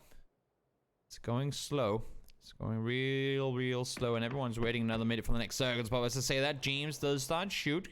Kovalevi shoots immediately in return. So now he knows that even though they got a knock over the top, there are people looking towards them as well. Let's see. Ibiza running over the top. Knows that he has a team on the other side. Will he be able to grand vision? Nate lopped forward. Nate thrown forward. Will it bounce far enough? Nope, not gonna happen. Spiro and Perfectic should be able to back off of this one and stay alive. At least for now. There's still another half minute to go until the new circle is gonna pop. And down towards the south, things getting pretty spicy up as well. Oh, the south rotation coming in here. Fall to sleep falls immediately. Again, I don't want to crash, so I'm not going to do too much in terms of trying to spectate everyone moving around. Kemba finds the knock. That has quite a bit of distance to it. Let's see down towards the south. Kemba is able to get him. Better luck next time. Fall out in 14th, so no placement points for them. I think they only got a kill or two with it, so let's see. Nate's coming in. Kemba continues to shoot. Maxi and Evie both down to low HP, but able to stay alive. Kemba knows there's still one in there somewhere. It's just a matter of finding him. Come on. Maxi, stop touching all my bullets. He's able to do just that, though. So they'll stay put. Circle goes towards the north, and they're going to be able to stay there, too. And look at this. While they were busy elsewhere, Liquid, a team just swooped underneath them and are now up close. This is going to be something they'll have to deal with, I think, before they can take the fight to Northern Lights. James is close. Is he ready for the fight to come on the other side, though? Yes, he is. Amorous Fools, the winners of last game. Remember, they lost a player early on in this game, so they're going to be already one down. Oh, don't want to jump in there. Don't want to jump in there at all. 200 damage done to Hellscream. He falls immediately. Thought he was 600 IQing. And jumping down inside the container. And I don't know if it was just a lucky throw from James or if it was calculated, but it sure as hell worked out the way that he wanted it to. Scooby now by himself. So the winners of last game having a hard time in this one right from the get-go. Do they have a kill so far? I'm not sure. So after what was a good win, they have 1 point so far. They could be falling out. It's just 1 point in this one. That would be a tough second game when you just had yourself a good chicken dinner to have to settle for a 1 point game. Norkis driving closer and closer to the compound. He's looking around for info. Is anyone home? There are open doors. He's actually not even looking at the close side compound. He's looking at one even further away. Oh, did he? He didn't see him. T-Bone jumped, and that's a nade thrown towards him as well. 3 HP. Norkis is able to back off. Second nade should be the death of him, you'd have to assume. It's going to be lopped on over. No, bounces too far. Norkis stays alive. And now they know there's a team around. But you also have Hyperion players down towards the south. Difficult to work your way through. We'll all have to push in, and I think that's why I saw Norgis look towards the next compound, because he didn't even think about the fact that there could be players in the first one. Hyperion still wrapping around on the outside, looking to hopefully avoid confrontations here and get to push in behind everyone else. But Elgig has a rotation to make, and you can see Gustav already pushing out actually aggressively into the field to try and contain Omag, and that could be deathly. Far away from his teammates. If he goes down here, it's going to be hard to come around and get a rest. Elgig trying to push underneath. See if they can get inside the circle. Should be possible. Should be possible. Now we have them sitting ready and waiting. Faces there, looking at the rotations up towards the north. Ladder finds the double. He goes down to the blue immediately after, though. His face forward hurts a lot. Rox is trying to run in, but Hyperion falls down. Ibiza falls as well up towards the north. Rest should be possible. Now let's see if Face can hold the contain of Elgigant and down towards the south. Norgis looking around. Morpheus driving forward. Headshot comes in. Phosphates again. Phosphates has been working well with that mini as of late. Uber finds Morpheus in the end. The headshot assisted it for sure, but it's going to be Uber to get the knock. Norgis is in the blue, and again, phase 4 hurts a lot. It's going to hurt even more in just a couple of seconds. Cast register goes down as well, so the fight escalates on the northern side to just 2 people from Grove Street trying to hold off against the entirety of Omag, and you might want to dedicate some more players to try and make sure that south side is clear. Circle, send us up towards the north. Liquid will be able to play that warehouse for at least a little while longer. Rox is still running. You can see him in the far distance. He's in the blue, but not anymore. T-Bone able to take him down. Is that a Molotov? Yes, it is. Will it set anyone on fire? No, it won't. Just exactly. Marcelik finds one. Face able to stand strong on the ridge, at least for now. Haven't lost a single player. Ghoststar is there doing the damage. Norgis is on one side. Ghoststar is on the other. Morpheus is still knocked, but no flashes come in just yet. Do they know that they have a player still on the other side? I'm not sure if they do. 8C found Norgis. Actually going to be Uber again to be the one with the knock. Has 2 kills there. Just ready and waiting. Now let's see Ghoststar. What can you do? You're in the blue. 5 ticks per second. This hurts. It hurts a lot. Tries to get himself healed up. He has 4 first aids, so we can chill here for a while. And to be fair, the more time he spends here, the more it allows for Team Phantom to push forward and do damage. Morpheus and Norgis both fall. Potentially you can do something here. Nope, not gonna happen. Phosphates with the nade seals the deal for Elgig. Wanderer on the side, spotted out. Goes down. Actually, it's going to be Pajastics to take him down, but Diaz from the other side was already inside the building. Finds the double. There's still one more left to deal with, though. 8C is there. Walks in, spots him, finds him. Great shooting from 8C. Only 2 players left alive, though the flushes did came in on the other side. D-Mash is there. Tries to push forward and help out. Gustav just fell to T-Bone. He's just on the other side. He can't see him because of the bush, though. Circle is still pushing. He's gonna spot him. Shoots the first bullet into the container, but it ain't gonna matter. 8C should be able to run this one through. Phantom out in 10th. We're still not inside of placement points yet. Gustav hasn't gotten rest. I don't think it's gonna happen either. 8C runs off in the distance. T-Bone heard it, so he's gonna be looking for him, that's for sure. T-Bone is going to be looking. Try and make sure that he can get down whatever last player of Face Clan should be coming his way. No way in hell they're gonna allow for that to just stall out. The issue on the other side is that Cash Register and Page are trying to deal with Grove Street at the same time. So you're fighting on 2 fronts, which could end up becoming the death of you. Ooh, 8C spots T-Bone. Runs underneath. Did he see him on the tree? I think he did. Yes, now he has eyes indeed. Maybe he can call down some help. Yes, Vasco is coming. Vasco is coming down to help. They're backing off just a little bit. They know it's 8C. He's a dangerous player. Do not want to let him come close range. We've seen him so many times be able to seal other people's fates with 1v2s, 1v3s, and probably I remember also seeing a 1v4 from him before, but he's gonna chill a little while longer. Oh, Liquid didn't get the circles last game. This time around, sure as hell they do. They'll be happy with it as well. HTRS tries to stay put. Page finds one. He's going to be by himself on the side here. He has one teammate, but he's not really able to assist a whole lot right now. Sprays through the smoke. No damage done. Page is unheard. Come on, tape towards the top. He can chill for now, but he has a team there kind of looking towards him. He needs, I was going to say, they need other teams to start assisting, and it's happening right now. Cash goes down. HC finds the second. T-Bone was looking the other way for just a split second, and that's the time HC uses to strike. Double kill comes in. Omarkin, they're looking all out of sorts now. They don't have a response to this at all. T-Bone needs to turn around, but they have players all around them. They weren't able to clear their sides early enough, and they paid the price, losing 2. Fortunately, though, they do manage to take down HC. So one team eliminated as we make our way into placement points. 9th is where Faces Adventure stops on Miramar. Spots over the top. T-Bone finds him. Great shots again. The guys from Rise and Win really being pains in the butt. Page is going to go down. I believe it's knock number 2, so he should be falling now. Yes, indeed he does. 6 kills for Omar. And Rise and Win on the other side spots him. Hezbusa is there, but it's going to be Bajastic with the flush. We talked about him last game, how we said that in round 1 they had a 14 kill Miramar win, and then they fell off short here in the game 1 of this tournament. Now there's a good chance that they could be able to bring home something better, but there's still quite a few top tier teams to deal with. You have Northern Lights, Na'Vi, and Team Liquid all fighting each other on the other side of the road. It's been quiet there for a while, but now Northern Lights needs to go somewhere. But where is that exactly? How do you wrap around this one? Kemba is sitting there ready and waiting. Has eyes on over, spots one, but needs to start retreating immediately. Young comes over the top to do damage in return. Kemba finds the first. There's still 2 more left to deal with. One is low.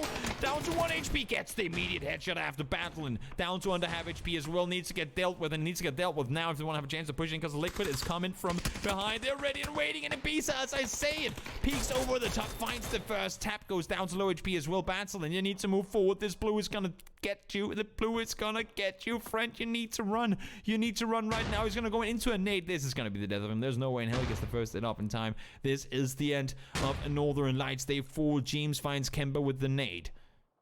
Backs off now. Northern Lights out in 7th. Liquid has space to move. Na'Vi down to just 2 players off for that skirmish there. The road is still in the middle. It's like the Pepsi logo or Pokeball, whatever you want to call it. That's quiet for now. Phase 7. 14 players alive. Scoopy's been quiet on the north side for a while. It's been a solo for a long time too, to be fair.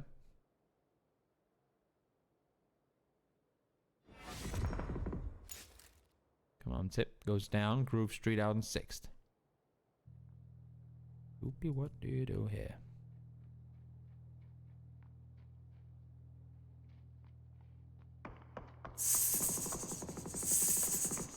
Can we get some snake emotes in the chat? Stays alive. James doesn't see him. You see, James? He's looking this way. He wants to make sure that no one's going to cross over on this side. It's just... where the... oh, Scooby, you gotta crawl. You gotta crawl. You're taking damage, Scooby. What are you doing? Hello? Get inside the circle, damn it.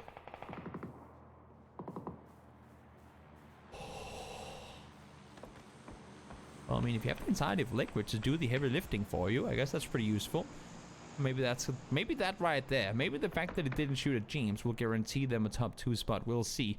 Everyone else has to move forward. So does Scoopy, though, and I think that's why I saw him bide his time a little more on that first rotation. Vampire, AWM, Ermag, AUG. These guys are geared to the teeth. Liquid will be the same in just a short moment as we see 2 crates drop on their side of the road. James is here, trying to hold off. Will he hear the guys crossing close? Yes, he spots Ermac. That's an SLR. Doesn't want to scrub over just yet. Now he does. Up against an AWM, though. Scary gun. Especially put in the hands of a scary player like Vampire. Hezbusa tries to run around the side. Should be able to as well. He's going to come up close. I don't think Vampire knows. They've been shooting and running around themselves, so it's kind of been messing with the audible cues. James peeks over the top. He's going to see a third, so he's probably going to think that it's a whole other team. Well, it's a team with 3 alive or more up in this area. Vampire down to low HP again. 2 level 3 helmets up for grabs up here. If they can find them, Vampire take it down to under half HP. Ermag is tagged up as well. These guys are in trouble. Nate is gonna fall a bit far. 34 damage done. Vampire tries to push it, but it's not gonna happen. Kovalevi gets one. Ermac finds the other. Jean speaks over the top now. And again, there are two here. Scooby, really? I mean, you gotta respect the solo player in staying alive and not engaging in that one, because he sure as hell is grinding placement points off of this. What could he have had other ways? He could have killed James, sure, but then the rest of Liquid would have come to clear you, and that would just have been 1 point. That 1 point he's just gotten. He's just gotten that 1 point by not shooting, and now he might be able to get even more. A duo, a four-man, and a solo is what we have left in this one. But we've seen it before. You have that one squad left alive with so many players up, and yet they fall because of all the sneaky snakes in the grass. Scopy's wrapping around the back. Maxi spotted. James, does he swap his gun? Nope, not quite the case. Is it double Groza? Or even Grozas would be useful at this point in the game. It is empty. Gun has been taken. Now they've been spotted over the top. Rise and Win really want to deal. Like they just want to be a nuisance. Like they just want to annoy the guys fighting on the other side, potentially forcing them to take fights and then get some third-party kills. Here, Scooby finally he starts shooting, gets the knock on James, doesn't go for the immediate flush, gets a headshot onto Ibiza as well, but nothing more happening. Level 3 helmet coming in handy there for Ibiza. So the rest might be up for grabs as well. Sneaky Snake's adventures comes to an end. Rise and Win. 5 kills and 6 more kills, I should say, to be dealt with before chicken dinner can be sealed. But Circle, it's gonna go to the center. It's gonna go actually on the south side of the road. So if you Rise and Win, you're sitting pretty well in it here. And I think at this point, everyone knows approximately where all the opponents are. Smokes will be deployed on the middle of the street. Hesperza is looking around, trying to make sure that no one can cross. But of course, with Smokes being locked in, it's going to make it pretty damn difficult to get eyes on what's going to happen. Final circle closing on in Navi. Best of luck with the AWM. You got to land some golden shots to stay alive here. But Jastic falls. Maxi lops a nade over the top. Far range Molotov comes immediately after it actually explodes. It sets fire to the antenna. That's not too well, the telephone pole, whatever you want to call it. As bursts up, is there. He has people coming up close. Finds James, gets the knock immediately. Sprays over towards Even, but can't get the double transfer in. Liquid are pushing through and they're ready to take the fight to whoever wants to deal with them. Navi enjoying the fact that they can stay alive on the back foot of this. Maxi, triple kill for him. He falls. Now it's happened. Best of luck on the other side. It's a 2v2. It's K-Mite and K-Mite and Ibiza against Best of Luck and Tap. Smokes from forward yet again. Circle is ending on the road or just on K-Mite's side of it. That nade is going to be close. K-Mite throws down to avoid the damage. Manages to do so. Tacked up massively though. Tap is there. He knows he attacked him. He knows he is low. 1 is tacked. 2 is tacked. And Navi secures a 6-kill win in amidst of all the chaos. Wow. That right there was a chaotic finish, to say the very least. Navi, to be fair, they weren't snaking, but they were just doing a great job at keeping people away. Had they not gone up to peek and take those shots every now and again, they would never have been allowed to just sit down there and play it safe from the backside. They would have been pushed immediately. But because they were able to constantly say, no, no, no, we're still down here, stay away, they could force the other teams to take the fight to one another and that way secure themselves a win off of it. Had Liquid or Rise and Win pushed them as 4 in the beginning, odds are they would have fallen out either in 3rd or 2nd place. But because they managed to hold them off and force them 2 teams into each other, they actually managed to bring home the win with it. Great play by Liquid as well. Sure, some circles went their way, but they managed to hold off really well against multiple other teams. We saw, I think it was Ibiza who went down early in the smoke, where you saw actually Navi, speaking of which, shooting at them, and Mexi came to get the rest, or was it the other way around? I can't remember. But great game, EB, 4 kills, Mexi 3, James 2. And down the line as well, Ermac and the guys from Elite Esports managing to pick up 5 kills just for Ermac and the AOG. Great game.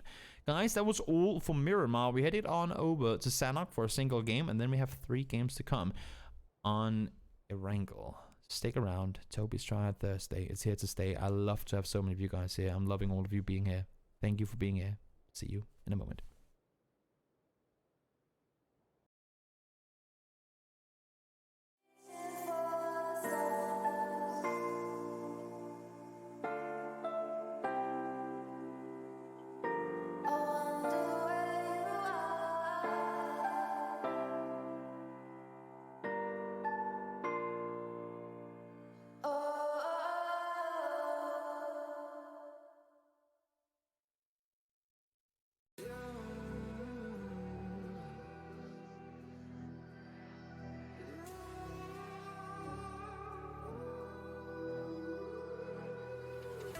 There's a distance between us. It's getting hard to reach out. Haven't seen you in seasons, but all I hear is your voice. I know my limits, you can break me down, but I'll stay till the finish line. And I've been counting minutes for quite some time now, just to see you again. And I've been counting days to get away, to see you again, see you again. Been finding ways to get away, to see you again, see you again.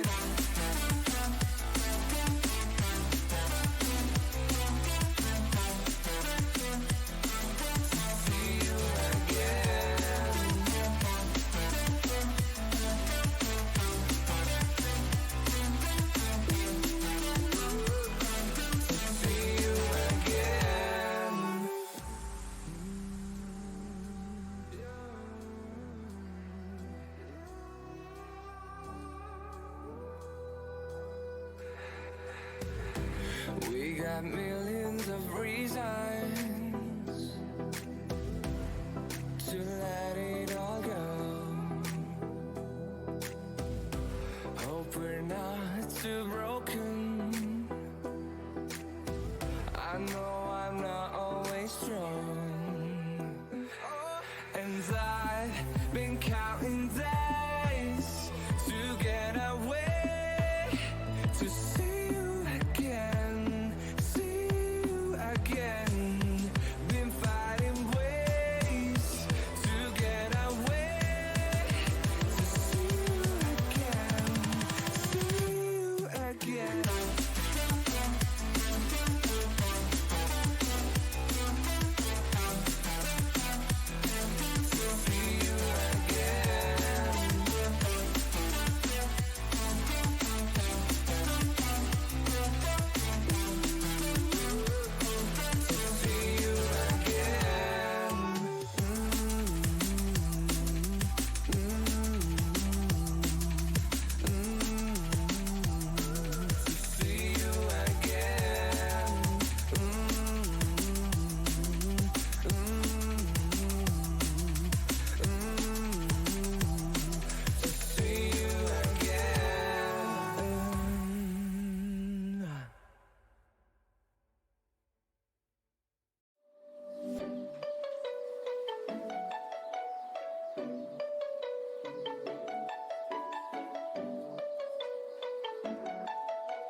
Miramar is over and done with, and we're headed on over to Sanok for a single game before all the action finishes on Erangel, and we get to crown our week 3 winner of Toby's Tryhard Thursday. It's been great so far. I'm loving having all of you guys here, and I cannot wait to see how this one will go down. It's just going to be the usual in terms of getting everyone over to that Northwest Island, or are we maybe gonna see something change?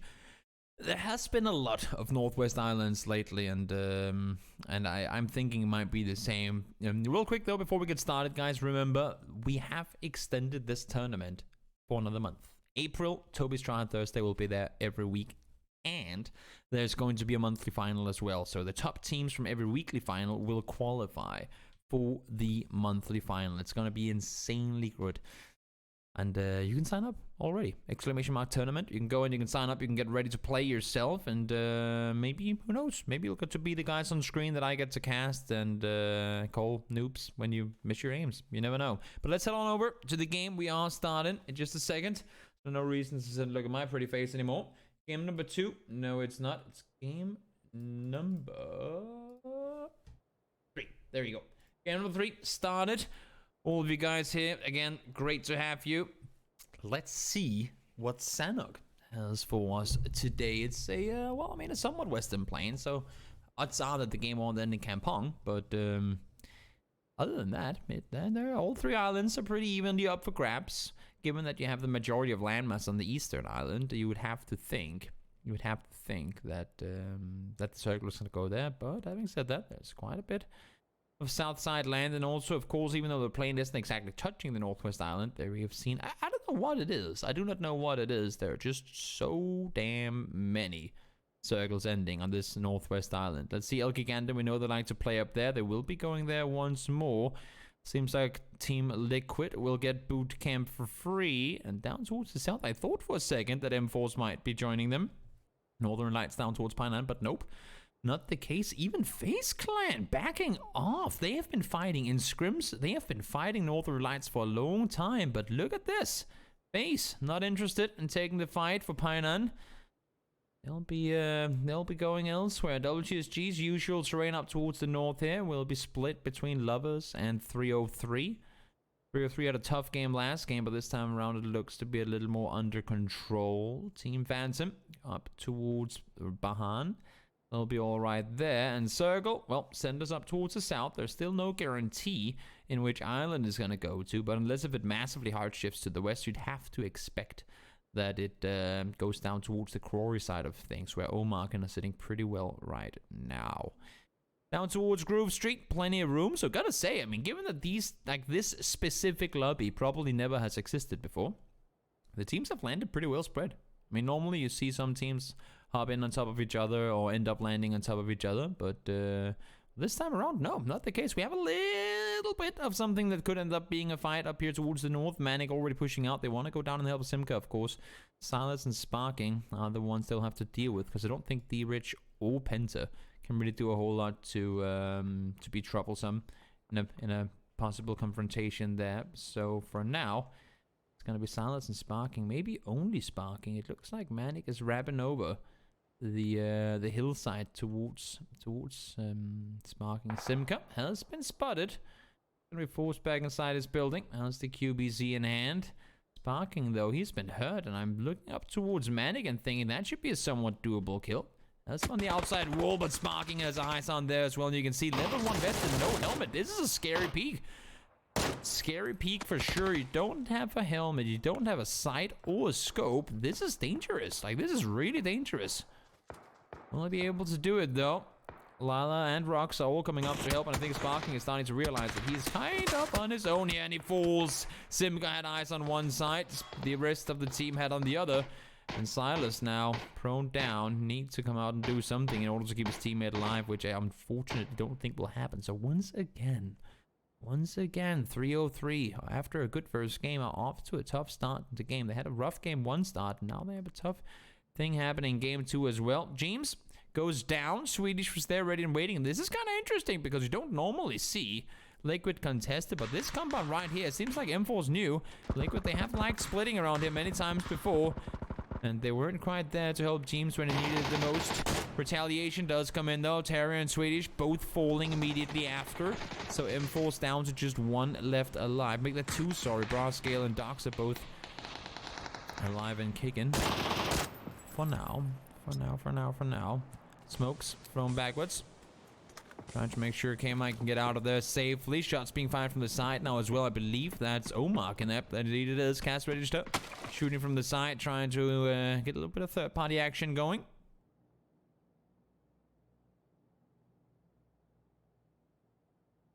Manic finds Silas. This is not good at all. They are in trouble. 303. Knocks came in on both sides, but the flush does come in. D-Rich wants to go help.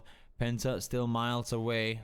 There is not a whole lot these guys can do to get impact on this engagement. Elgiganten wrapping north around on this. That's also, I don't want to say unusual, but I mean, I've seen them play and stay on the hillside before, but they're wrapping up to take the north side control. I guess they saw or heard Liquid have an engagement further down south and figured they could wrap around. Now they have kind of control. Liquid would normally split, so there are 2 here and 2 up here, but I think when they saw James die, and they saw all the fighting happening just before, they now knew that that the split from Liquid wouldn't be as wide as it normally is, and therefore they've dared to aggress a little more. So the south side and boot camp, very, very clustered with teams.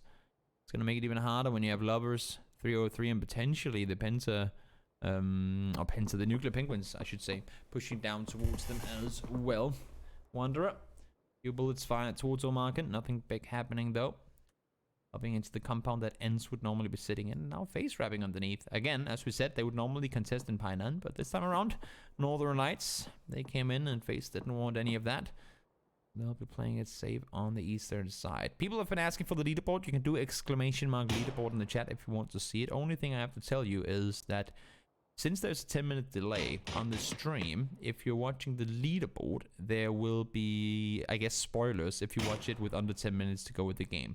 So if you're watching the leaderboard when your game on your screen is about to end, then maybe the leaderboard will already be updated. So unless if you want it spoiled for you, then don't do it. Don't go to the leaderboard page before maybe the start of the next game, because then the game should still be playing and you wouldn't be, you wouldn't accidentally see the results of the game.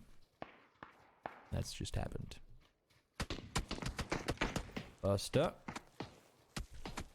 finds Vampire. Gets him flushed as well. Young finds Cancel. Seemed to be that that Elite Esports had a decent position in the middle, but now they're starting to get picked apart. D-Rich falls as well once again. Lovers and 303 engaging one another. Penta has to run off. There's going to be no saving grace for D-Rich. He's going to fall.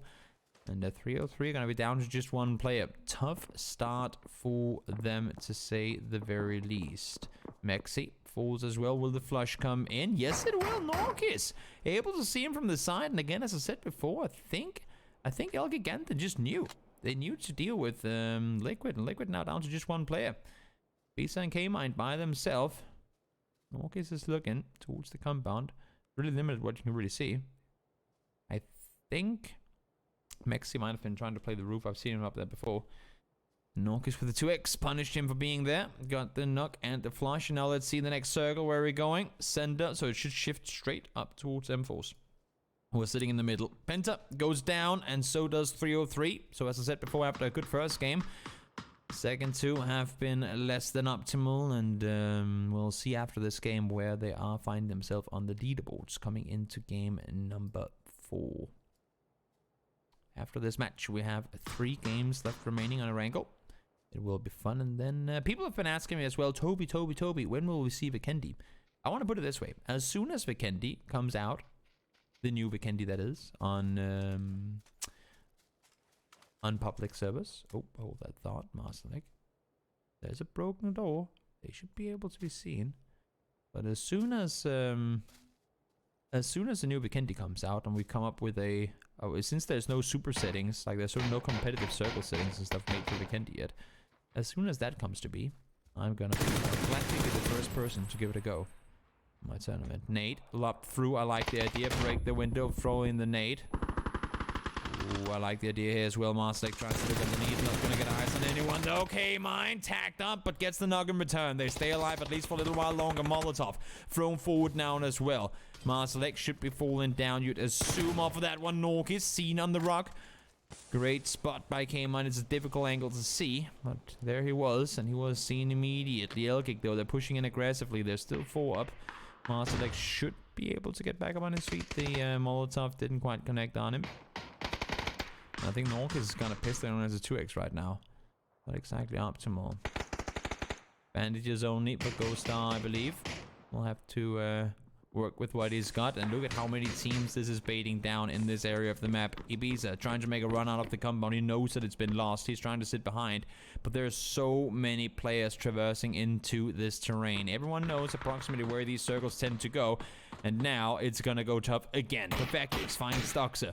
They want the compound and they might be able to get it. Brayscale is by himself. And that could just could have bought Ibiza some time to stay alive up here. Let's see. He tagged up Norkis, I believe. Morpheus is crossing over. Has he seen him below? I'm not sure he has. If he must have been seen, indeed he has been. Falls down right after. K-Mind is by himself, and they know there's 30 or 42 damage make that on him with the nade.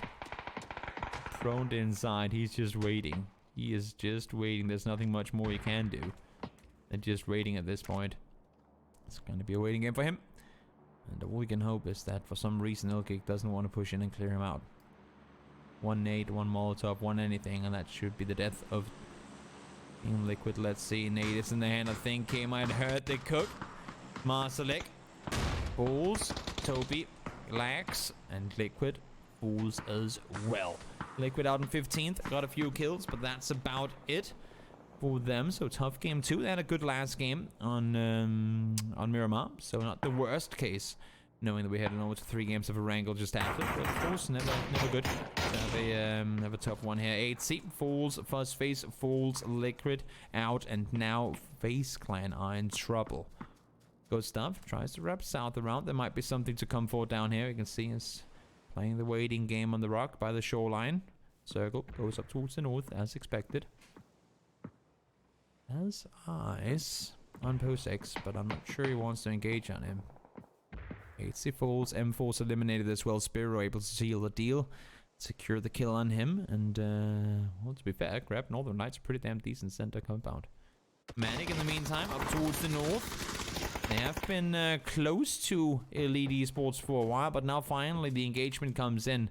Mac is by himself, low HP. Moonlight falls. It's just one left alive. Again, another team that had a lot of kills last game and some decent placement points, having a hard time here on Sanok. Ooh. Dangerous. Dangerous. Good stuff. Found one in the distance. And they're running off. Lovers don't want it. They don't want part of that action at all. Best of luck finds Manic. Oh my lord, that's a headshot. And a good distance to it as well. QBU is just, it's just a dangerous weapon. It's just scary. It's disgusting. I mean, it's just gross. It's not a gross out, but just gross. The bullet speed, the bullet drop, I mean, it's which there's practically none of. Very, very dangerous gun. I call it the jungle laser. Oba, last remaining FaZe Clan player. Where can you go here? You have people coming in from the other side as well. All of Hyperion are coming to say hello. This is not good if you're a FaZe Clan player on Sanok right now, which there's only one of. Gets inside the house. He's just gonna wait it out. How long can you really wait for this one? Wanderer. It's on the rock. Looks for people below. Can he see T-Bone? Yes, he can. Gets the knock on towards him. Gets the flush in as well. Just 2 players left alive. Vascu and Cast Register. Where can he go from here? D-Match has the M249. We haven't seen too many M249s yet. I haven't seen too many of them being utilized in competitive PUBG, even though they are available. But of course they don't spawn as often as some of the other ARs. We do see them quite frequently though. I mean, in terms of being on the ground, there's not that many people picking them up. Vasco. Face over the top. Nothing happening there. Tries again. Laser sight. Oh, that's a far way down. Oh, landed there. That's fortunate. He is actually able to jump off of that and get safely down below, but he has Muesli sitting on the other side. Shooting towards him, you can see him sitting right there, looking in his direction. Attacks again. That's good. I was gonna say one more bullet should do it, and one more bullet was found. Down he goes. Tough teams. Having a tough time staying alive here. Omarken down to 1. They're normally one of those teams you expect to do great on this map in particular. Liquid out already. Face down to 1.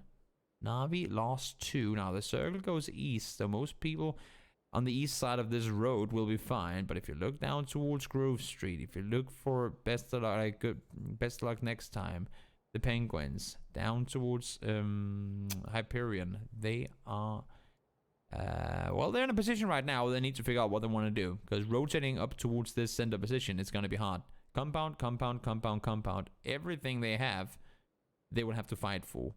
Running forward from here is going to be hard, and they only have 30 seconds to make up their mind, which they probably or hopefully have done already. The circle's going to be moving in its phase 4, so once you're out in the blue, should you get knocked there, you're most likely going to be down and out.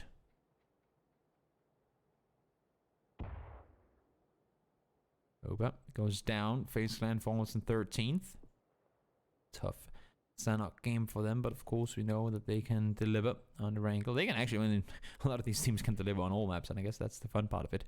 Whenever we do bring it into tournaments like these with so many good teams, it's so difficult. You can always go, oh, but these teams normally do this, or these guys are normally good here. When you have so many teams that are just really good, all of them, makes it really damn hard. Hyperion in trouble. 3 kills so far. Lupa fighting the blue right now. Where do you go and how the hell do you get into the circle? You're running into the back of the entirety of the nuclear penguins, and now he's gonna go into the blue again. Look at the damage coming in. It's 3 ticks per second.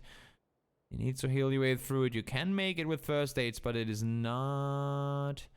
It's not a fun journey running around in the blue, especially not when it's pushing it in front of you and you have a whole other team trying to make their way in right next to you. Grove Street. How are you guys planning on making your way into the circle? Are you going to take the fight to Northern Lights? Are they trying to cross over straight into better luck next time? Shots fired towards HSTRSH, which I don't know what means. Zertzi falls to blue. Comamte goes down, flushed immediately after. Great positioning from Northern Lights, just doing everything they can to hold off it. So many teams traveling west to east right now. Batul in, tacked up. Oh my lord, would he have wanted that knock? That would have come in pretty damn handy. He's gonna go down to the blue now, though, unfortunately. HSTRS falls up towards the north. Engagements ensues once more. Lupa dies. Zertzi out to the blue as well. The blue is really becoming the dangerous player in this game right now. Arch falls. Amorous down as well. El Giganten bringing home a lot of points, but Scoopy already made his way over. He's found the knuckle into Morpheus. He falls down immediately after. There's just Kissick left alive. There's so many teams trying to traverse from west to east, and they're all meeting the same fate. Death right next door. Ghostar falls. There's a player on the roof. Norgis is there to retaliate, but not before Ghostar is eliminated. Marsalik now by himself trying to hold off against the remaining player. Hellscream is there, down to 1 HP. He falls to the blue as well. So many players killed by the circle on that west side, and now even more players will have to traverse to the east. At least now there's that much more space. We're in phase 5 and we only have 21 players up. This is rough. This is really, really difficult terrain to traverse, especially given that the guys in the east, they've been chilling for a while. At least some of them has. So you'd assume to see a team like Rise and Hide with all 4 players alive in pretty good condition in terms of, well, Kevlar helmets. Okay, so a little banged up on the vest there, but other than that, should be pretty alright. How does Northern Lights manage to push into this one? They have 3 kills so far. Everyone else was fighting and never really allowed for them to get the kills they would have wanted. Cash register falls as well. Omarkin out in 7th. Nice headshot by Spiro. Looks behind him. He's getting shut up. He has no idea where those bullets are coming in from. The suppressor is making it hard to really pinpoint where the attacks are coming from. I think it's Nork. He's up from the north, looking down towards him. Let's see. He has eyes in that direction at least. Trying to find the knock or two. 9 kills already. For LK, it's been a good Sanok game so far. Even though they lost Ghost Out just before, it's been a very, very decent Sanok game for them. 1 spotted. Deep seen. Spiro tagged up. Batulin tagged up. Deep makes a run forward, jumps forward as well. Stays alive for now. Wanderer able to find one. The fight kicks off on the north, but so does it on the south. Look at the split from Team Phantom right now. They're relying on 2-2 splits to hold off so many players. Well, for now, it's paying off. D-Mash tags up Masoli. No kill coming in just yet, though. Has to keep spraying on over the ridgeline. We need Wanderer. Where are you? Your teammate needs you. It just fell, and they're using the smoke for cover perfectly. It's gonna get flushed, and there's nothing Wanderer can do other than wait and hope that they push to him. But now, as I say that, he makes the run up the hill. Fortunately, both the Rise and Wind players are staying back to heal Wanderer. It's a battle against bullets, it's a battle against time, and now fortunately the cavalry of the other CIS team has arrived. As I say that, Spiro falls down. There's one more left alive. Missouli is there, spots one Batulin down immediately. Missouli is there with the damage needed. There's still two more left to deal with, though. Perfectix is further down the ridgeline. No nades, no smokes, no nothing available for Missouli, and he falls Wanderer. That was the last one you needed to find. Up the hill, gets the kill. Takes him down, and well, maybe, just maybe, he can now kind of reposition with his teammates up towards the north. Yes, sprays on over. Nothing happening in terms of trying to find the remaining two Lovers players. Wanderer goes, guys, wait for me, open the door. I want to get back inside this compound. I've seen too much. It's too dangerous. Too much action has been coming my way, and now I want to chill. Which I guess is fair enough for a little while at least. All of Northern Lights want to clear this south side circle, and I fully respect that. They haven't really been down here yet, this game at least. They haven't really been able to push into this terrain up until this point, so they have no idea what's waiting ahead of them. Morpheus finds one, would be kill number 10 if they can seal it. Yes, they do. 10 kills for Elking and a top 4 guaranteed. Rocks by himself. He's going to snake it out for now. He's going to be inside the circle. D is getting tacked up from the side. No Northern Lights. How do you push on this one? How do you push on this one? Is that a vehicle? I just heard a car. Did you guys hear a car? What? I'm so confused. Rocks falls. DS able to secure that one. Adding kill number, I believe, 4. No, 7, sorry, 7 to the list of kills for Phantom. Make that 8 now. Wanderer finds his 4th. Perfectix looking for something on the other side. Oh my lord, that's a great headshot from Perfectix. Buster down to low HP. Needs to hop back down to heal up.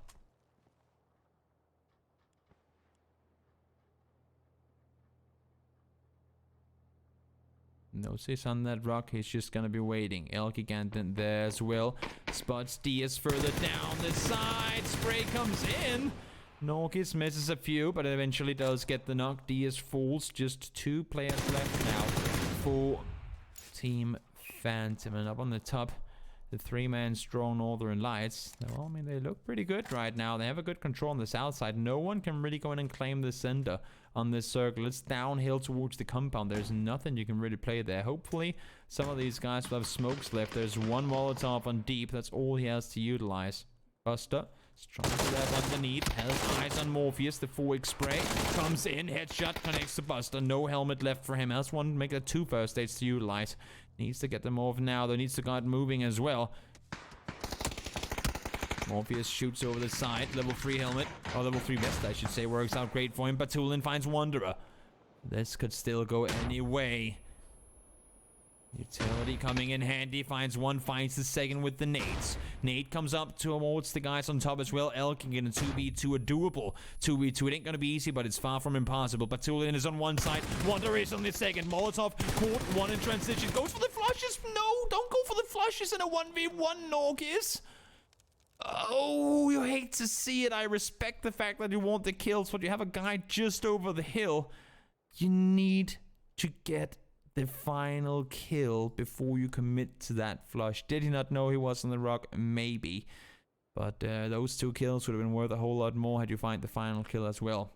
Feels bad, man.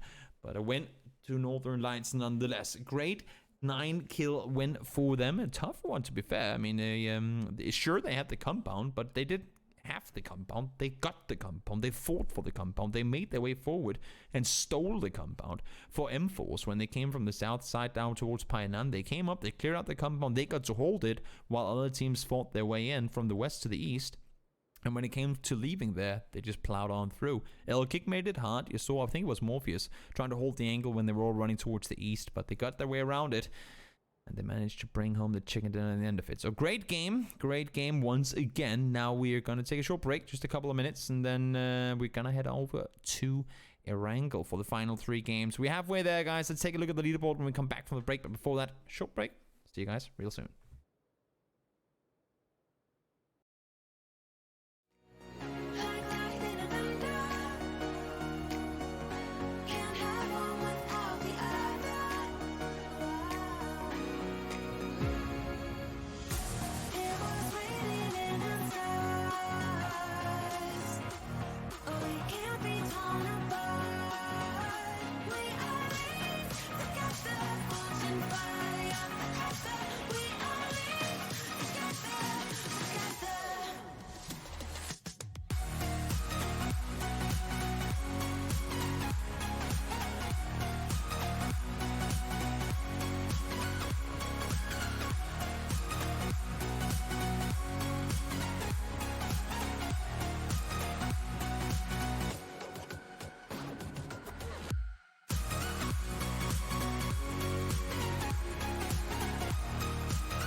Almost ready to head on over to Erangel, but before we get there, let me just show you real quick how insanely close this leaderboard is.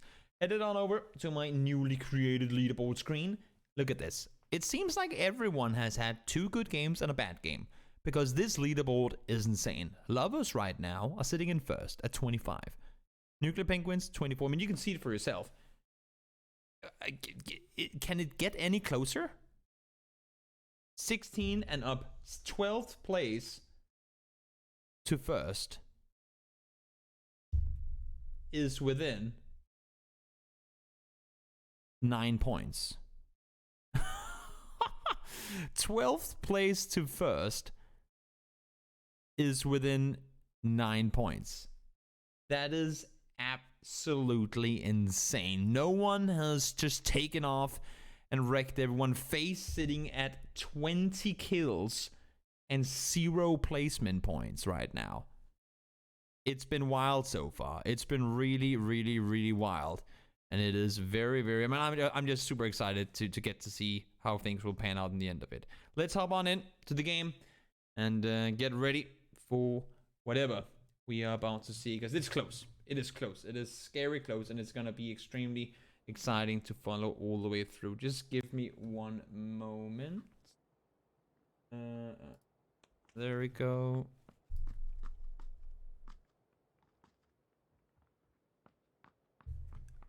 I may or may not just have leaked the passwords for the next games to all of you. But it doesn't matter. I'll just tell them to change it.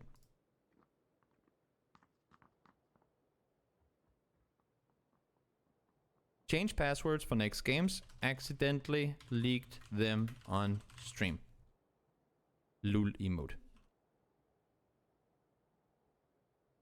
That's what happens, Toby, when you try to have a leaderboard.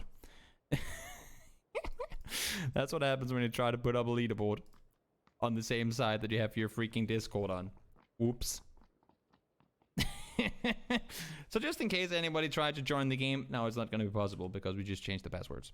Good that I figured it out, though. Good that I noticed, because that was a whoopsie. And also good that I didn't have all the fancy leaks in the Discord. Nothing was there. Nothing was there. It was just passwords.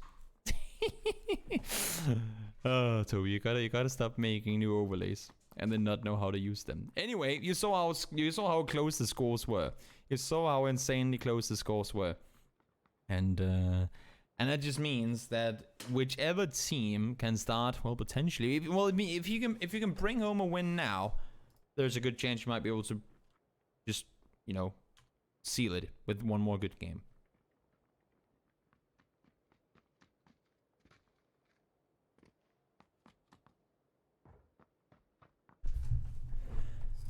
Let's see. How are things gonna turn out here? Decent plane. Pretty well doable in terms of getting to wherever you want. Will it be a military game? As much as we have had a lot of military games lately, to be fair. I'm just gonna change this so people don't get confused. We're on game 4. As much as we've had a lot of military games so far, it really hasn't been a big issue. Like we're in a period right now where there are so many military games, but at the same time, it's actually been a little while since I've seen one. So maybe with the plane going down here, there's a chance that we'll see a military game. There's no guarantees, of course. Seems like both the Penguins and Elgiganten are making their way up towards the north. Could be a little bit of a confrontation in North George. It's not. I don't remember last time I heard a fight in North George. It's been a while. It's been a while. Teams normally don't tend to fight for North George. Face, they're going military. Okay, that's not too often we see that. They could have gone over towards Mills of Power. The plane had the, the distance for them to go where they normally would. But now we have a new military looting team, it seems. Multiple teams flying up towards the north as well. Both Elite Esports and Northern Lights flying towards School Labs and Rostock. And then down towards Farm, we have another 4 teams splitting. We have Rise and Win fighting right next to each other. Oh, where are you flying, buddy? Where are you flying? Fly like an eagle. Kovalevi, get inside that vehicle. Fortunately for you, Art didn't see him. I will say that he actually did see him. Tommy gun, will it do the damage? No, it won't. Not enough anyway to get the kill. And also, it's not going to be a military game. It's not going to be a military game. It's going to go up towards the main island. And, well, there's no way of saying what's going to happen from here. These can really go either way. No WTSG, so no water, town, and ruins looting. 303 will split Gatka. What are we looking at here? What else are we looking at here?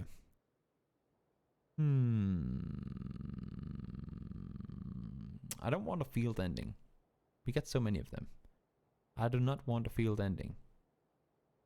I feel like we get a few too many of them these days. Let's try something new. Okay, so what my thought is, now that we're playing Erangel 2.0, we want to explore the new areas of fighting in, what do you say, The fighting in some of the areas that have recently been redone. Let's hold that thought for a second, though. Oh, Mark, and they're getting breached. The Lovers are coming in, your current first place team. M16 and unreloaded UMP. M16 and burst. How useful is it? Good enough to get your first knock at least. Reposition immediately. You'll have to. Rocks fell down. Late is already there with the rest. Vasco is by himself and is going to be by himself for a while.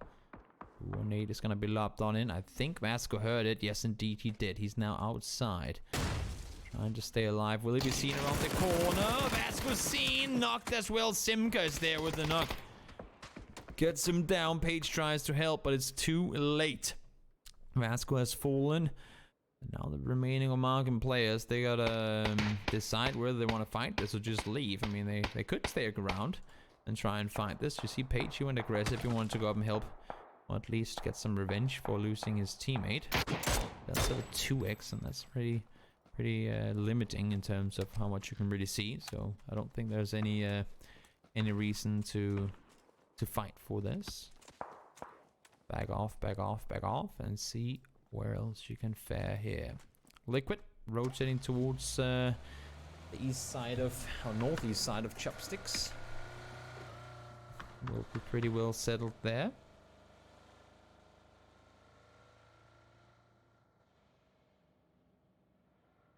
What else?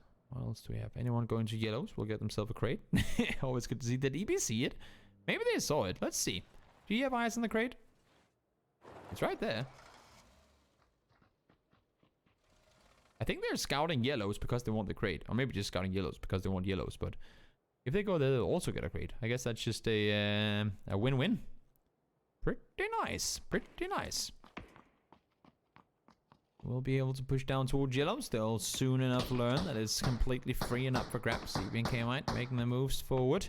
Ilkiganten trying to rotate across. They did manage to get 2 players over the bridge, but there's still Ghost and Norkis left on the north side, and they are not quite safe just yet. Now Morpheus falls. It's always hard to drive uphill, especially with the U, as it's limited how much speed you can really maintain when trying to get up these hillside edge. STRSH.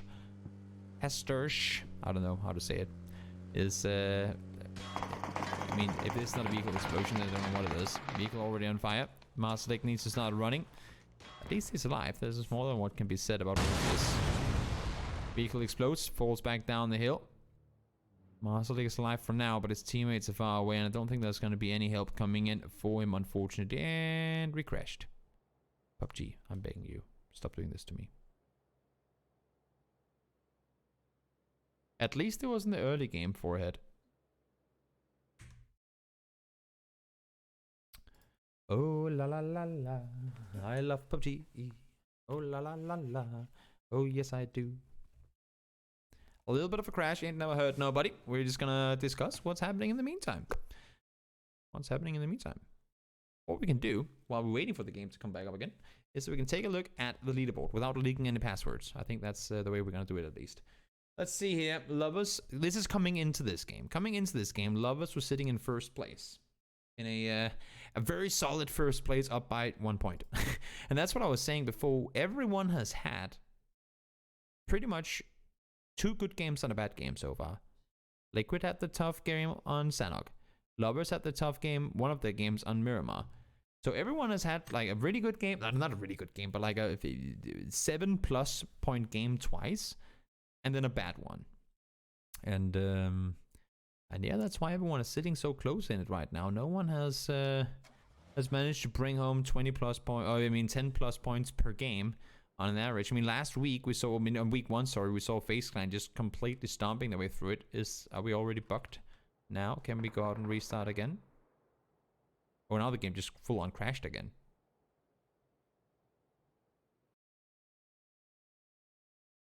We really are in a interested period of time in terms of PUBG and crashing these days. It just full on crashed. Okay, so let's try and restart one more time because we'll do that. We'll do that. Get the restart going once more. Hopefully we'll be able to get back in. Again, worst case scenario, we'll miss 1 game. I do hope that we'll get in. I mean, okay, had it been I don't know, 13 seconds into the game, 1 minute into the game, fair enough. But people have already landed. They've already started fighting each other. There's still 2 more games left to play. So this game on its own won't be the deciding one in terms of who wins the tournament. Unless, of course, if one team goes out and gets a 20-kill win, there's a chance that maybe this would indeed be very telling of who's going to win the tournament. But I don't think it's going to happen. And therefore, I also don't think it would hurt too much if we miss one game. It's, of course, extremely, like, swear word annoying, but not so much we can do about it. Let's see. As we get into this one, will we be able to maintain a picture now, or will we get kicked out again? Only time will tell.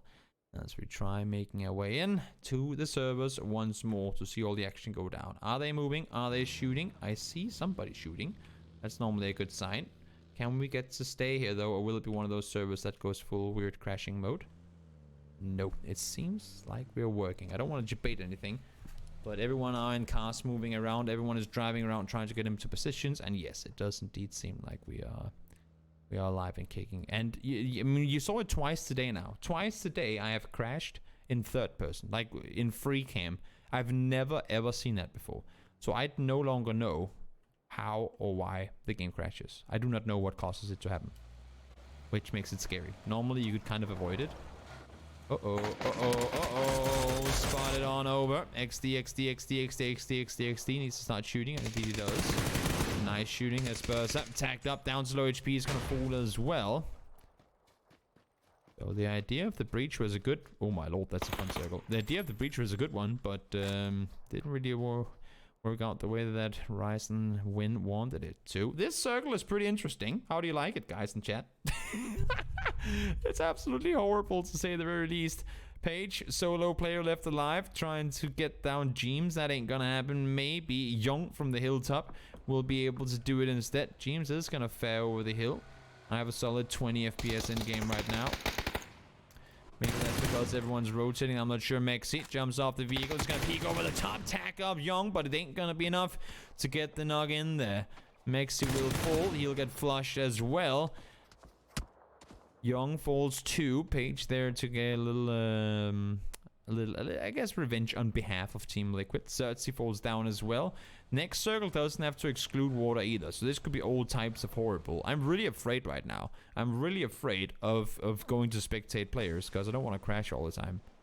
I'm really afraid of going spectate on players at this moment, because I do not want to crash and miss out on games. But let's try. Let's try. What's the worst? I mean, you don't also want to not see anything. Comandante falls down. Or else it would be like, you know how Football Manager works? It would be like PUBG Manager, where you only get to see the game like this.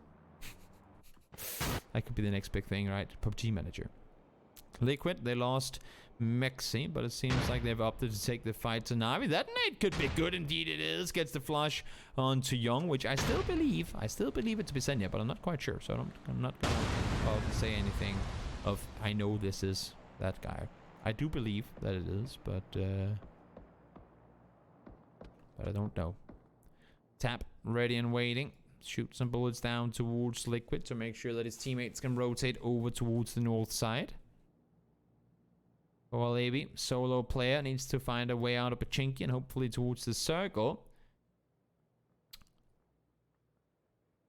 Hyperion towards the north. What do you do from here, guys? How do you maneuver towards this circle? It's not going to be easy. You have to most likely... I mean, it could still shift north. Remember, it's only phase 2, this one. So next one can still contain water. It could shift north, but, I mean, statistically, and looking at the percentage of landmass, you'd have to think that it goes south.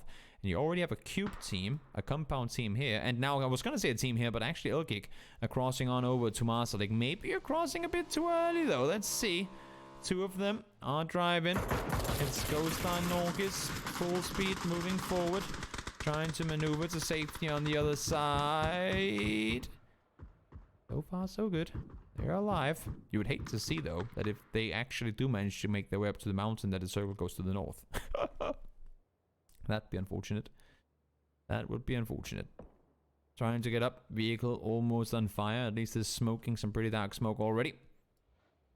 Boga found a crate. We'll be able to continue around the north side. Let's see, Circle. Send us up. It's gonna go south next. You'd have to expect maybe a little towards the east. So we could be looking at a crater ending. That's not something we see too often. Not that it's a new area, but it's a pretty interesting circle. That's for sure. Vampire goes down. D is able to get the knock on towards him. A flush should be coming in anytime soon. Actually, it looks like Norgis might be able to steal it from where he is. Haven't quite found it yet, but there's a chance. Mac crashes to the other warehouse, so 2 teams already inside the warehouses, which I think could potentially be where this game will come to an end. Let's see Liquid trying to plow on through. They'll go straight in between the split of 303 and now straight over towards Lovers as well. K-Mind fell off the bike. James still driving, but where do you come to a stop? I'm not sure. Watch out for the trees, James. Where do you go? Where are you driving? Where do you stop? You continue a little further forward, and there are Face Clan. Hello, James. Welcome. Will you die? Yes, you will. Team Liquid falls. EB falls as they try to find a way to the circle, but it was just too damn tough. Now Omarkin might end up falling as well, and indeed they do. Uber able to get the kill on him, and Face Clan seems like they want to start getting themselves on that the kill points list, as they haven't really been able to make their way into top 8 so far today. Perfectix falls back down. Doesn't want to get knocked here. Makes sense, but at the same time they need to help Spiro. He's by himself. Now they did find one. I believe Ghost Star went down just before, so Marsalik and August are duo left alive, which means that Northern Lights still have the numbers. But does not make it easy at all to try and win a fight up here. As you can see, as soon as these guys are fighting on the ridge lines, there's just so many teams from below that has eyes on them, and they will start shooting. Kovalevi, he's been running since Pachinki. He's going to continue to do that. He's been running for quite a while. And he's going to continue running, and then running some more. Chili found his way safe into front 6, or maybe he's just staying in front 6. He really hasn't been moving all that much this game as far as I know. I like the split from Phantom. They're sitting with a lot of control in the middle. Wherever this circle goes next, they have to be ready to move as soon as it pops. You'd have to think. Another 40 seconds to go. Or is it just... No, it should be 40 seconds. No, it's less than that. It's less than that. It's gonna pop sooner than that. Oh, it was 40 seconds. 15:30. So the next circle pops. La La late. Spotting the rotation. It's gonna be good info to give across, but not too much for them to do about it right now. Let's just remove some logos in the distance. 15 seconds. Where, oh where are we headed? Shots fired between the Penguins and Phantom, the 2 P teams. Where's this one headed? Where's this one headed? I'm not quite sure. Let's see. New circle. It's gonna pop. It's gonna head down south. It was gonna go somewhere south. I thought it might go a little more east, but it's gonna go into the wild open here, and it's gonna be hard to play from, that's for sure. So many teams. 2 teams on the north side. The split Elite Esports up here as well, and then we have Northern Lights now trying to take the fight, or they will have to take the fight to El Gigant, who are waiting on the other side. Marsalik. Headshot coming towards him. Still has a couple of first states though, so he should be alright. Should be alright. Ooh. Headshot battle.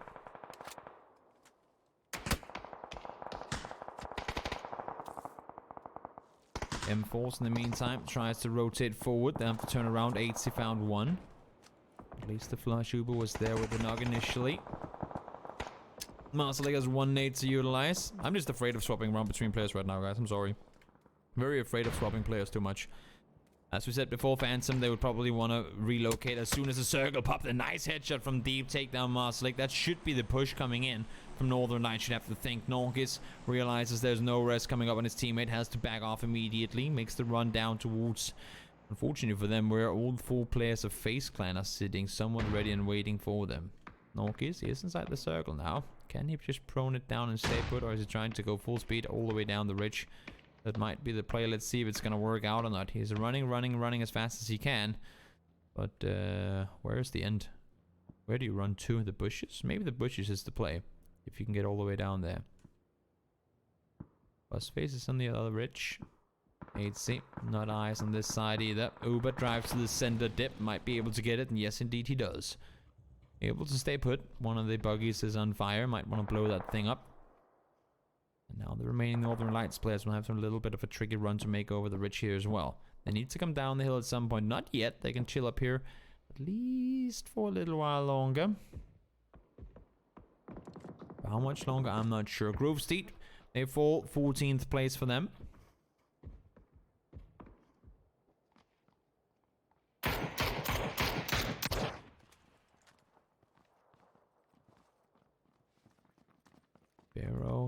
Sparrow. Perfect 6 in deeps. You have you've climbed the mountain. You've climbed the mountain. How the hell are you planning on falling down? Getting down, I should say.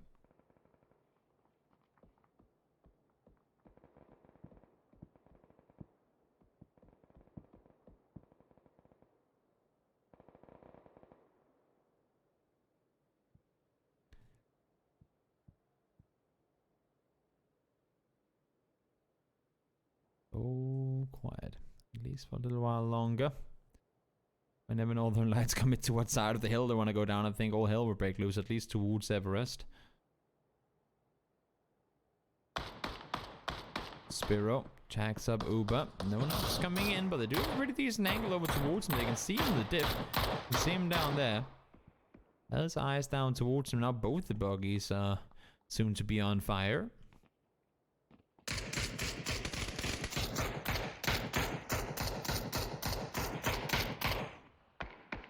Circle, shifts towards the north. Navi finds Gustav. Best of luck. As soon as that knock comes in, almost down on return. Gustav tagged up by that nade. Should be going down. You can see 8 and Fuzzface both moving to the dip. That's why Uber went there earlier. They wanted to make sure they had a place to go if the next circle shifted away from them, which it did. And that's why they're down there now. 8 Fuzzface, they get out. 3 vehicles, all of them smoking or on fire. I don't think they want to be driving in any of that. Moving forward. There's one vehicle explosion, and all Gustav can do is lay there and see his friends be inside the circle and say, "You go, guys, you go. I believe in you."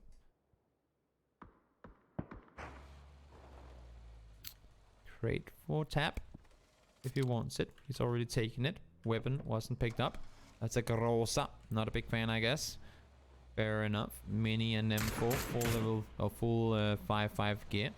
They want to up to play. That's a silent pull-up, best of luck. And stop on the rock. Still outside the circle, though. They need to figure out how they want to push further forward. 305. Wait, 303. 305. 303 still sitting outside the circle as well. Now I think Kovalevi has been spotted on the backside. I think Tap got eyes on him, and that's a massive read. Massive spot as well. Oh, the timing. Kovalevi pushed on over. Wasn't expecting him to get in here right now, and now they have to deal with the player behind them as well. Best of luck just falls now too. Hyperion, they're out. Pussex goes down. Kemba spotted out, and Kovalevi finds 2 kills and almost now. Oh, nope, never mind. I was gonna say almost placement points, but nope, he falls short. Rise and win. Eliminated. The fight now starting to escalate inside of hospital. How many times have you seen an actual like a competitive fight inside hospital? That never happens. Oh, the timing is off. He gets one, but he goes down in return. The power of the Molotov. Kesik goes down 2, and Lovers able to stand strong. Current first place team should be able to get the rest up as well, so they'll keep 3 players on their feet. 8C falls. Fuzzface found Silas though. Silas down. You have Fuzzface on the ridge right here. Somehow I flew to bust up. Not sure how that happened. I thought I was gonna crash there for a second, but fortunately that didn't happen either. Fuzzface is down the side. Penta is 1-1. Sparking is on the other. Smokes forward. Silas, I think he's the first knock on him, so he should be able to stay alive through this for a little while at least. 8C flushed by Brascale. More nades being lobbed forward to try and seal. Ooh, no, bounces a bit too far. That one too far as well. Fuzzface and Uber. The only 2 players left alive for Face. And Sparking. Same thing on the other side for 303. That Molotov is going to go. I like the idea. I don't think it was on purpose, but I really like the idea. To think that Uber gets eyes on Sparking from underneath. No, he doesn't. He does find him, but Fuzzface fortunately is there with the response immediately after. Now if you're Lovers, you might want to engage on this, seeing as the kill feed is lit up down towards the south. That's a lot of room you can clear, and I think that's why I see Manic sprint forward right now. The Berserker, or whatever he's called. Barbarian pushing forward. with his big sword. But nope, not gonna start shooting. Buzzface does spot them, tries to shoot and say, stay away! Stay away! And for the first time in 4 games, FaZe Clan find themselves in placement points. Deep somehow made his way down the mountain. Didn't think that was gonna happen, but for now he's alright. Will he be seen by Uber though? I would think yes, Uber does spot him in the blue brawl scale. It's gonna be the one to get the kill though. So 5 teams left alive, and we're only in phase 6 with 4 team players. This is gonna be empty for a while. Camera spots M4s on the side.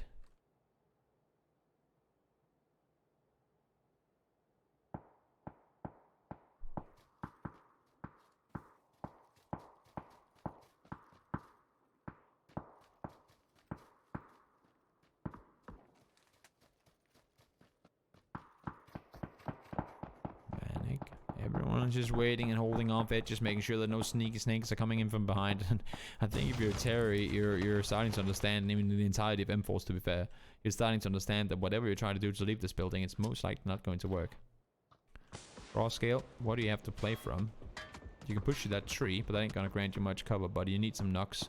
You need some knocks right now. Maybe if you can get down Uber and one of the Phantom players, you have a run to make, but I'm not seeing it happening. Blue is already pushing in. Vehicle is popped.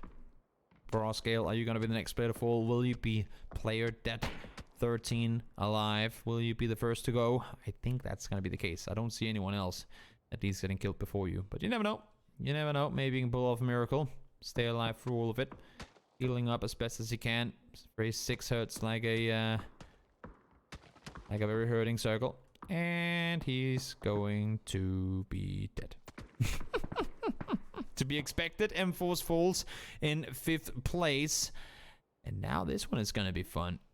With so many teams in the... I mean, you have 3 teams on the edges, 1 in the center. Whichever team gets the edge circle now should be granted a top 2 placement. FaZe have to move. Penguins need to cross the road. If they can magically time it to push at the same time, it might work for both of them. But I would think that FaZe need to push towards Lovers. You want to think that Penguins need to go down towards where Phantom sits, but it's... yeah, I don't know.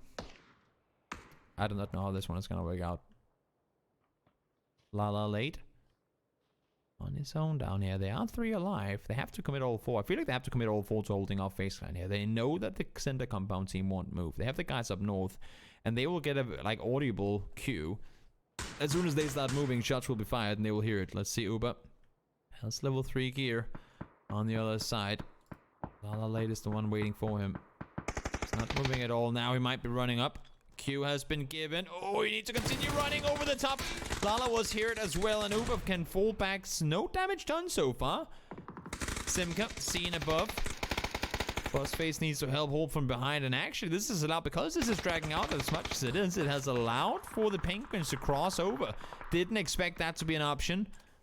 But we will see now how exactly this is going to pan out. 3v2 in favor of the Lovers, your current first place team coming into this game. But we also saw the leaderboards and how extremely close everything is here. More utility being used. Smokes to try and block off any vision from the warehouses below. No one's going to overcommit to it. And right now, I was just going to say it might actually work in real handy for FaZe Clan if...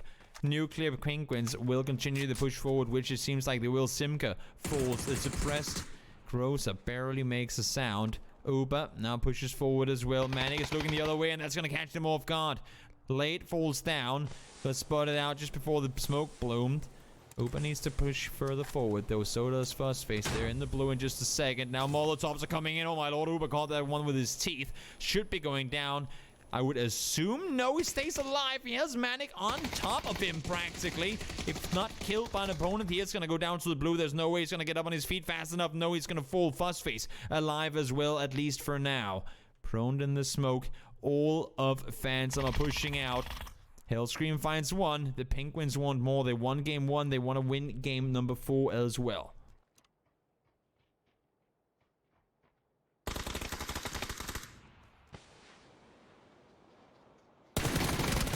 Phase finds one, Wanderer finds the second. Hellscream is all that's left alive unless a Fuzzface can do some matching here. It looks like Phantom will be able to bring it home. That nade seals it. Fuzzface 1v3. We've seen him do it before. Is this one of those magic Fuzzface moments, or won't it be? One seen over the top. Wanderer falls. Deez is immediately there, but he finds him in return, and Phantom secures kill number 10 and their first chicken dinner of the day in game number 4. Great shooting, great playing for a team that again, arguably went a little in the favor of Phantom in terms of circles. But again, they were the team to crash the compound. They were the ones to aggressively take control in the middle. They sat on so many high, like, not quality, what do you say? On high priority locations in phase 3 when it shifted up, and no one opted to push them and take it away from them. So great playing by Phantom, getting a 10 kill win. Phase finally made it into placement points, got 8 kills in that game as well, so that's going to be a solid 12, or make that a 14-point game. Yeah, great game. There's 2 more left to play, guys. Stick around, we'll take a short break. Again, I'm sorry for all the issues that we're having in terms of crashing and whatnot.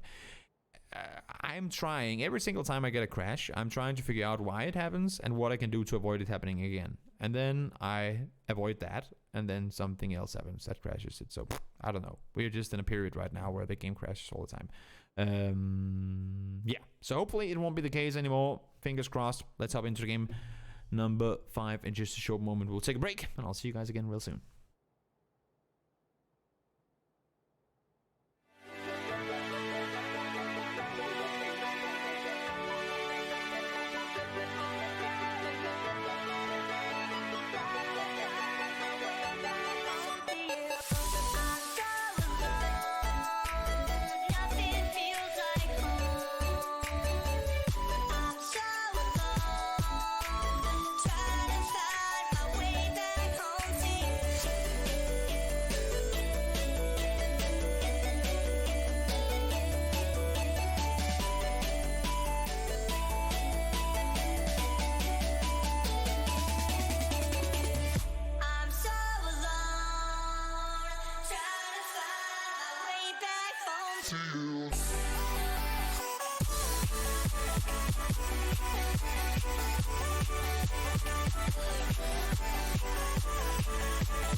2 more games left to be played before the 3rd week of Toby's Tryhard Thursday is over today on a Friday, I guess. Let's just, before we get into the second to final game, let's take a look at the leaderboard after that last one without leaking any passwords. Let's not leak any passwords.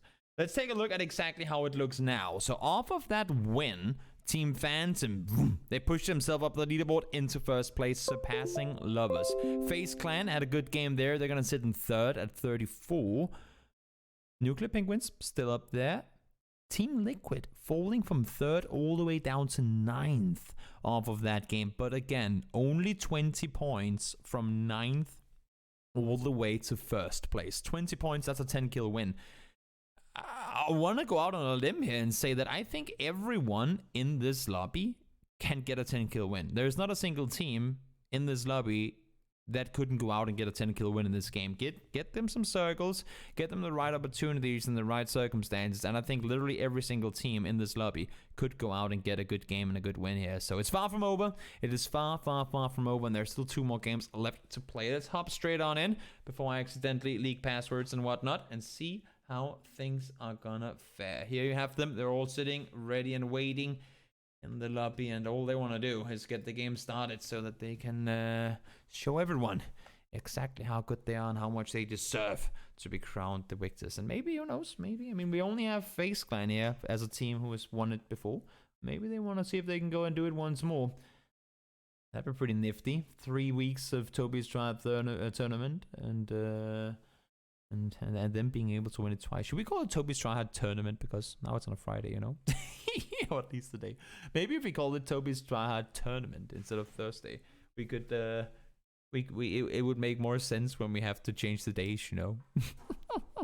I don't know, but for now at least it is Toby's Tryhard Thursday, and I am liking it. That game didn't start for me. Let's hope the game didn't actually start.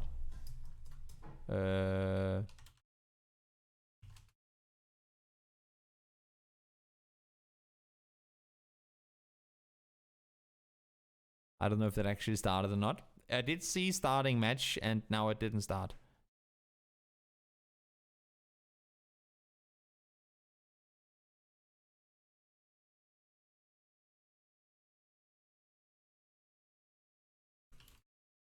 And now it says start again. Oh my lord. I'm writing to the admin like, oh no, oh no, oh no. We don't want to have to remake again. Let's see what's gonna happen here. Started matchmaking. It's always, that's like the real battle royale of PUBG. Do you get in the game or do you not? That's the real challenge these days. I hate that that's the case, but it's kind of funny. I mean, you gotta have fun with what you get, you know?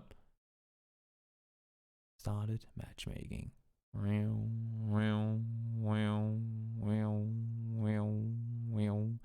We can do this. We can do this, guys. We can get there. Have faith, and you shall receive. At least that's what some religions say. We have faith in PUBG, and yes, we shall receive. Now I don't want to debate myself and not get in, but let's just say that it's gonna happen, because then it will. That's the power that we have, and indeed we are, and everyone is in as well. Well, at least 62 of them. Hopefully the remaining players will be able to join us too. We are in. All right, there we are on the server. Everyone running around. Do you know, or did you know, guys? Did you know? Some of you might feel really old when I tell you this. It has been 3 years. I read this somewhere today. It has been 3 years. Can that be true? Has it been 2 years? 18, 17? Okay, I might be wrong. But I read somewhere online that it has been 3 years since they removed. Some of you guys might not even know. There used to be a line of benches here with guns on them. I read somewhere on Reddit today that it was 3 years ago that they removed them. Come to think of it, that might not be true. But I remember them. So F in chat for the guns that used to be here, which are now no more. I remember sprinting for the AWM, sprinting for the smoke grenade. Most importantly, sprinting for the crossbow, so you could shoot people in the face with an arrow, and then they would have to have that arrow in their face for the start of the game. Then you could run around and see if you could find the player that you shot in the face with an arrow, so that they couldn't see anything from the start of the game. You had to hunt down your target, you know? The good old days. The good old days of PUBG. I was told this 3 years ago. I'm starting to think it might not be true. Because that would have been 17... maybe it's 2 years. Maybe I read it wrong. Maybe it's 2.5 years. I don't know, okay? Don't try and give info if you don't remember what the info is. I guess that's the lesson we can all learn from me trying to say that right now. In any case, we're on game number 5. That is true, at least I know that much. We have 2 games left to play, this being one of them. And as we saw before, even though Team Phantom, they have separated themselves a little bit on the leaderboards, it's far from over. I mean, last week is a perfect example. 5th place ended up in 1st. In the very final game, they brought home a 18-kill chicken dinner to get 1st place. So, I mean, believe me, it is far from over. Still plenty of ways this could go down. Let's see, Liquid, they've jumped out. Gonna go there again. Face, military, all to themselves. Na'Vi, plenty of space. Lovers, Prim. Teams are spacing out pretty well. Are we getting 2 teams in North George once more? Nope, not quite the case. Elkick will be there by themselves. Northern Lights and Elite Esports. Close to one another, but seems like they've split off a little bit too.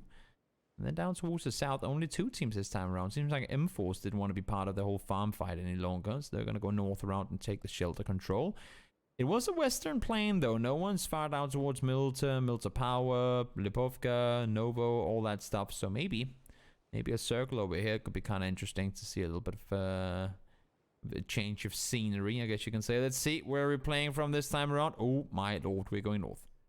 We are going north and quite far up there. Face, you're on the opposite side of the circle. You have a long journey ahead of you. Same thing happening for some of the teams down south here. Lovers, Na'Vi. Better luck next time. All these guys need to somehow make that transition up to the north. There's so much space here. And to be fair, if you're Elking right now, you might just want to drive to Severny. Screw North George. Just go Severny right now and get looted. They don't do that. I can see that much. But they might as well just have. Of course they can't know. I mean, they jumped out around here going for cars. So maybe a team would have jumped out here going Severny. That could have been the case. So it would have been dangerous just driving without any weapons to Severny to then be killed as soon as you got there, of course. It's dangerous. Dangerous. I respect that. But there's plenty of space. There will be plenty of space for a little while longer as well. Hellscream falls down. Page finds 1. You can do exclamation mark Vasco in the chat if you want to know what happens when Omarkin wins a fight inside of Yasnaya. Always good fun. Good memories. Good memories. Speaking of Vasco, there he is. Has Skyle on hand. Knows that he has Grove Street over on the other side, but hasn't quite opted to take the fight to them just yet. Hyperion, they're split 4-way around Rise and Win, who are a little more centered together. In terms of vehicles, I know there's a spawn down here for Missouli, but I'm not sure exactly. I hope they opted to go vehicles first. That's something you would see also that you don't really see that much in public games, but when you have competitive games where there's a little, I guess, to a certain extent, a little more order on some things,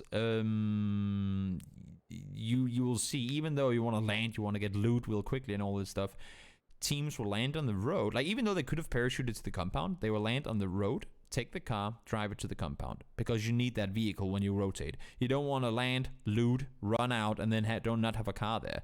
So you always want to secure the vehicles before you even start looting, at least for the most part. When you're in when you're landing in a city, it can be a little different if you know there are vehicles around you and you know you're alone. But for the most part, you'll see competitive players oftentimes opt to land on vehicles rather than land on like buildings and getting looted quickly, because you want to not have to run around to find a car whenever you have to go. Just fun little info. For anyone out there looking to become a super duper pro PUBG player. Perfectix is en route towards the northeast. Silent pull up. Sometimes actually, one of the things that I like the most about this whole turn off your engine mechanic is that, I mean, one thing of course is you can do those fancy silent pull-ups on compounds and you'll get a team driving towards you and you have no idea where they came from. But the thing that I like the most about this mechanic, oh, let's hold that thought for a second. Liquid might be in trouble. Wanderer's gonna stop. He's gonna be able to see a pizza as well. Tag him up. No kill confirmed just yet. Mexi's out of the vehicle. He might be able to tag one up in return, and he does. Wanderer got greedy, ran out to get a kill, but he didn't see Mexi on the other side, ready and waiting to do damage in return. Wow, that's a feels bad, man. A little bit of greed goes a long way, but not if you have Mexi waiting, ready to defend the pizza now. Shots are being fired from the north side as well. Look, Ganton heard the commotion. EP is out of his vehicle. I'm not even sure where EP's vehicle is. It's right there, but tires are popped. It's on fire too. Don't want to drive that thing, that's for sure. EP's gonna run back towards the cube compound. Why? Because the fortification or the walls around it look like a cube. Pretty straightforward. So Liquid live with the scare. Good for them. Now, what I wanted to say with the whole drive-by thing is just like we saw there. Perfectix didn't drive up to silent pull up uphill on a compound. He drove up because he went, wait, I feel like I can hear a buggy or whatever. You know when you're driving and you feel like you can hear another engine noise that is not the same as your own engine noise? Then you just turn off the engine for a second and go, huh, yeah, there is a buggy there. And now, here comes Elite Esports. They'll be met with fire and a lot of it. 1 down, 2 down, deep find them both. And that's where scouting comes in handy, guys. Rotating center circle 6 minutes in without checking it first. That is what I would describe as being very, very, very optimistic. It's not something that normally works out, and it's not something that worked out for Elite Esports either. Liquid wrapping north around. They'll be running straight into El Giganten. Is it the crate that baits them all in this direction? I'm not sure, but I think Marsalek knows that there's indeed a team here. Ibiza knows as well, though. Oh, instantly headshotted. Vehicle tire popped as well. EB he is somehow tanking his way through. You don't want to be the Dasha that has EB coming into it. It goes, no, stay away. I like my tires. I like my ability to be driven. And EB, he got one Dasha on fire. This one has popped the tire. If you're a Dasha and you see EB coming running towards you, go, no, no, stay away, stay away. I like being a vehicle that's actually functional. Let's see Amorous. Over towards the east. He hears Swedish rotate around. Tags him one smoke as well. No. Swedish is gone. Able to rotate around the north side. Get up towards his teammates. Nanobot is up there waiting. So he'll be there for now. But his teammates are waiting. I mean, how are they this far apart? I'm not sure. Nano went to Stalbo to lock down the position, I think. But they're all down south. They're all down south. Towards the north, Liquid trying to take control of north side Severny, forcing Lovers back down towards the west. Manic still looting. I mean, again, what is it with these splits? What is going on here? Hyperion, they have a player in Stalpa when they're still in Milta. Manic is in hospital and his teammates are in Severny.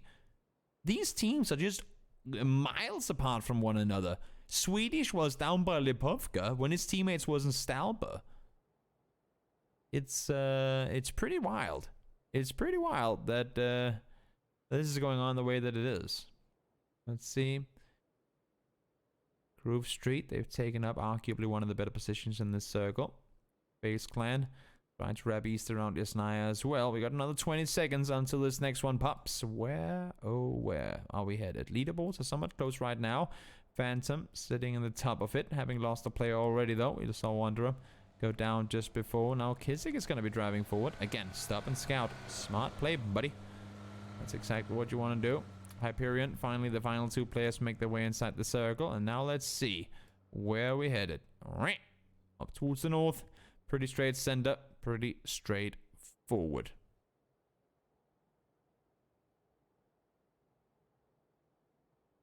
Barking. Found one on the other side. That's Rocks. Rocks will have to continue driving around.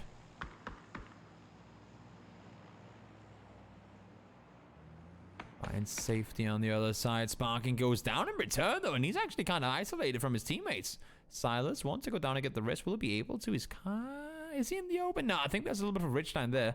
But Silas, this road crossing might be dangerous. You can see Simka looking for him, but I think he just might exactly be safe enough on the other side that he can stay put for now. This is out of the vehicle. Oh my lord, this is an open rest. This is gonna be scary, Buster. Let's just stop up there. Then you should be seeing him for sure. Silas now has been seen. This is not gonna work out at all. This might be 2 players gone down, unless if the remaining 303 players can help. This should for sure be the death of Silas and Sparking. We'll see though. We'll see how this is gonna pan out for them. Northern Lights taking casualties. They tried to crash into the center compound.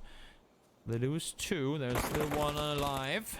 Battlein is the one dealing the damage, and he's able to get a lot of it in there. Don't run over your teammate. Ooh, deep. That was scary. Come on, Tate. Nate's going to be locked on his feet. He's going to throw one out as well. That's literally had a magnet on it. So res is coming in. Only 1 player flushed so far. Deep trying to hold off while Battlein gets the res. Chili trying to do something here. So it sees on the backside. That nade might actually be dangerous. Ow, Spiro. That's on his feet. No more toes left for him. So He goes for the rest. He has 3 knocked teammates. This ain't easy. And this is where it's difficult. I mean, as a Northern Lights player, to keep track of the knocks here, it's not easy at all. Many people, many players making their way into this area as well. So you gotta make these fights come to an end quickly to be ready. Not get third-party face again. I've seen them go for this area before. They're doing it once more. Sitting in the newly added, I guess you can say, military fortification down there. The trenches. Battlein, underhand nade, lopped over the roof. I like the idea. No flush coming in with it, but did work out. D is fine Sparking. Are they still in the vehicle up there? No, they made their way back, but the fight ensues once more. This one is coming to a bit of a close, but not completely done with just yet. Xerxes and his teammate on the side trying to stay alive. Shots fired, but nothing connecting, and they all fall. Down they go. Uber is going to be the one to get the final kill there, and it finally comes to an end with, I believe, Groove Street falling down. Yes, and Northern Lights able to bring it home. D is trying to run across in the open. It's very open. Dodge and weave, dodge and weave. How much longer can you stay alive? Not anymore. Simka finds him. All these teams are so far out. Manic has been running from behind. He's been trying to rotate from hospital for the longest time, and now he's finally making his way up here just when his team needs him the most. So that might just be a good timing. It's only phase 2, of course, so it doesn't really hurt that much being the blue. The match does fall. Vehicle available for Silas, but they lost Sparking as well. So don't want to spend too much time out here. You have to reposition and potentially make a shift towards the east. Let's see. It does shift east up towards the north, including a lot of water as well. So tough one coming up. Manic able to get a car rotator out to his teammates, and somehow Lovers is still 4 alive. With all that just happened, Lovers is still 4 alive. Oh, market have themselves a pretty decent compound in the circle. They know it's going to shift away from the water, but outside that compound is going to remain in even with the next shift. When they quit, we'll be sitting center on the third road. There's a bit of a rich line here they can play around.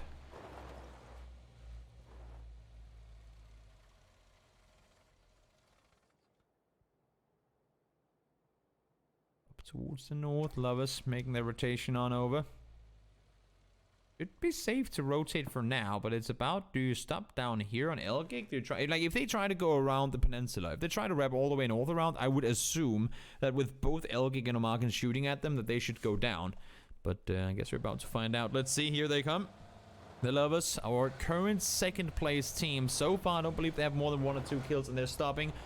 Oh, watch out. Stopping on the edge, scouting forward. I like the idea. Make sure that you're safe. Are they just swapping spots here? What's going on? What is going on right now? Jumping around, swapping loot, getting a little bit of a Dasha fort going. No one has the PGC Dasha either. Scouting going. That was a quick scouting too. Did you see what you wanted to see off of that? Let's see where they're going. Where can you go from here? Eitzi finds Senya in the meantime. If they scouted and expect the compound to be open off of that 1 second look out the window, that's optimistic. You're running straight into Omarkin now. Hello, welcome. Here's Omarkin, ready and waiting. One falls. There's gonna be more falling, that's for sure. Here comes the vehicle. How are they still alive? Rux finds one. No, he doesn't. Simka is the one to find a kill, but he's gonna go down immediately after Manic is there. Low on HP, though, trying to stay alive. 1 HP pushes in. He's gonna be able to get the flush. How does this come to be? And Ibiza is the one to finish it off. Was that the scout? Oh, watch out, Paige. This vehicle is not in a good shape. Is that the scouting they did? Did they jump out and wait? Well, this window ain't broken, so it's got to be a free compound. You cannot scout that compound from here. What info do you get? Yes, there were no cars, but I mean, what do you see that makes you think that compound is free? I'm not sure. Bad read on my part. The only thing being, of course, where else do you go? It's a circle. It's kind of a do or die circle, but odds are you'd have a two-man team here before you'd have a two-man team here, so maybe that would have been an idea. Easy to have hindsight knowledge. Of course, circle's going to go towards the east. Liquid sitting dead center. Is that a guarantee they'll win it? No, by no means at all. Kimber tacked up. Batulin finds him with the last bullet of his spray. It's happened, best of luck. We'll try and drive underneath. Base already started their rotation up and over, and I think Uber is gonna hear that. You would assume so, at least. Indeed, he is. He's ready and waiting for them to push on to underneath. Maybe they'll actually allow them to. There could be an idea in it for Face to let them drive underneath straight into Bedlock next time. That could then allow for Gustav and Fuzzface to quick over the top to engage on them, but not happening right now. Tap falls immediately. Best of luck is by himself, still in his car. This ain't gonna be easy for him to really go anywhere. Now Uber shooting at him once more. Shot still being fired from above. Morpheus falls as Penta, the single remaining player for 303, tries to make the run forward. It's been a tough day for 303 ever since the really good game on Miramar earlier. It's been a tough ride for them. Let's see here. Penta still alive. Found a knock on the Marslick as well. Spraying forward. That's a buggy. That's not a player. Sorry, Penta.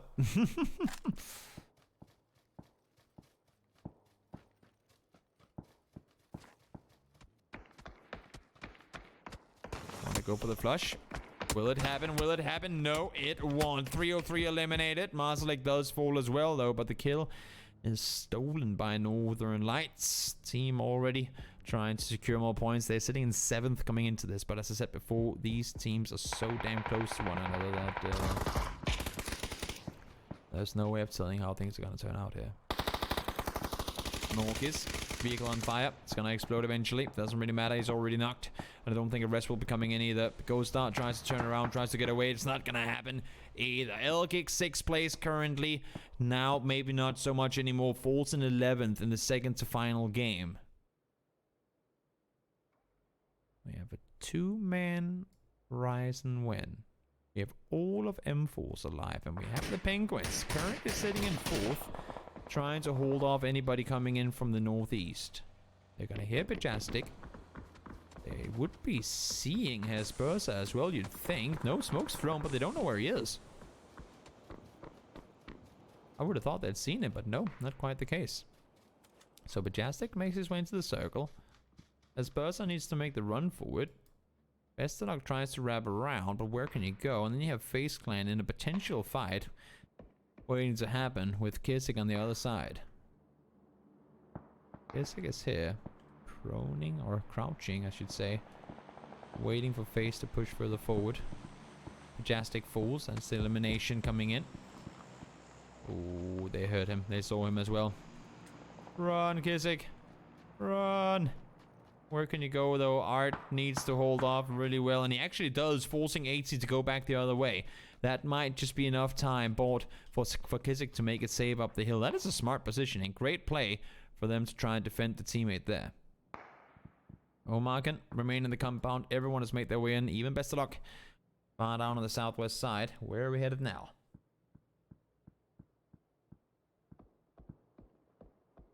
Down towards the southwest. Liquid still sitting well in it. Face up the south side. The new compound up here.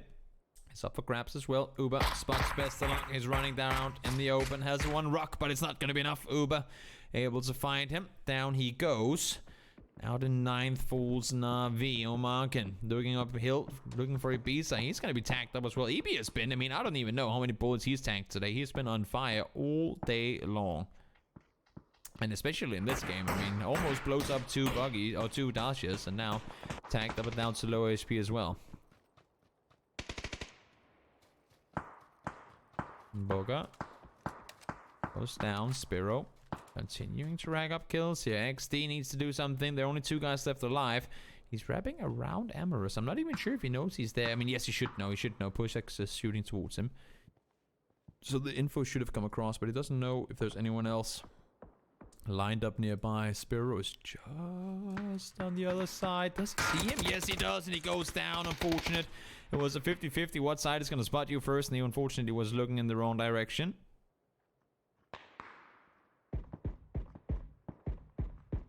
Paddling. Gets the flush on 1. K-Mine full. Swedish AWM.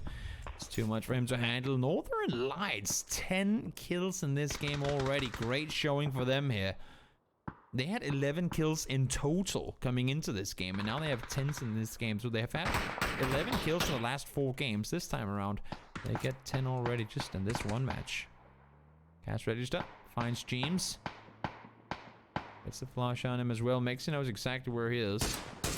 Can't quite force him or bait him to look on the other side, though. Page, nice off angle, able to tag up Mexi down to low HP, and he's gonna fall. Page gets the better of him. K-Mine gets back alive, but EB and K are they going to be the only ones left alive on Liquid. They were sitting center, but that's what I said before. Center ain't always the best in these type circuits where there's so much open terrain. You're only covered from so many different angles, and unfortunately, Liquid needed more of them in order to stay put. Gustav has found himself an M249. Again, I don't see too many of them. Not as many as I expected to see anyway. But they are being used. Terry, Fools.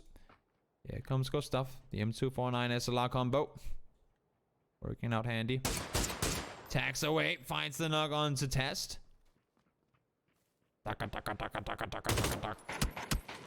Still 147 bullets. If you start reloading now, you'll have to see it. Tap twice. You have 148 bullets or 7 bullets left. And you reload. It's like one of those Counter-Strike habits, I guess. Gotta reload. I fired a bullet. Gotta reload. 8C. Oh my lord, that's a nice headshot. Gets the knock on towards him. It's cleanup crew. It's cleanup time for FaZe Clan. Looking around, getting everything they need. Artie is still there though. There's still one left in here with an 8C. Gets downed. Will the flush come in? No, it won't. As I say that, yes, he actually manages to find it in time. Ibiza finds one as well, so FaZe Clan down to just 2. Fuzzface and Holly. Holly being Gustav, left alive. K-Mine spots him over the top. Should have an angle. I'll say push for cover, but that's about it. Needs to run back down the hill. No helmet. Very, very, very broken. Level 1 vest 2, and now he lost a teammate. He's going to be a solo player left alive, trying to throw a Molotov to buy himself some more time, but he needs to continue down the ridge. 3 alive.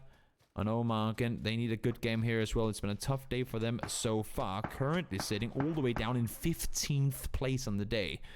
Only 9 points in the first 4 games combined. They need a good game here, and it seems like this will be one for sure. 9 kills already, and top 5 spot guaranteed. They've seen 2. They saw 1 more on the rock. They have all the info they need, and also they have the entire circle. So, pretty damn decent position to be in. Oh, it's just a matter of whether you can bring it home or not. Liquid falls in 5th. Gustav adds 1 more kill to the list for FaZe Clan.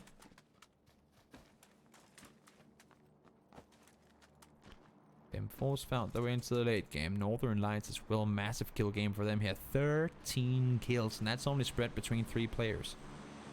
Very good game for them. T-Bone, let's see if he can get eyes on. He's jumping around on the edge. Does he see Batul and push underneath? This is his angle. He needs to spot it. Ooh, Batul saw him though. He saw him. Will he start shooting? Solo player left alive. That's when you have to look at the movement. The way that T-Bone is jumping around right now. Oh, he's waiting for him to sit still. The way that he's jumping, moving as aggressively as he is, that's the info to Batulin saying this is not a solo player. Which means if I start shooting at him, which he will, if he starts shooting, there should be more people shooting at me. Oh, Batulin, you're missing crucial shots here. Need to get that knock if you want to stay put. T-Bone is actually still alive. Had a bit of a ridge and just the bush left for cover. And this is the issue. Batulian saw how much he was running aggressive, and that might be the info coming in now for Omarkin, that there's still a player to deal with on the north side. Base 2 alive. M-Force players 1. Batulian is chilling on the edge. Chilling is easy enough said. T-Bone is trying to make his life a miserable hell. He has a rock and a circlet for cover. That's a headshot coming in. You can't get tagged up by that blue more than once or twice and you will be dead. Circle shifts to Face Clan. That should be a top 3 guaranteed. Batulian, you would have to assume, is going to go down at some point soon.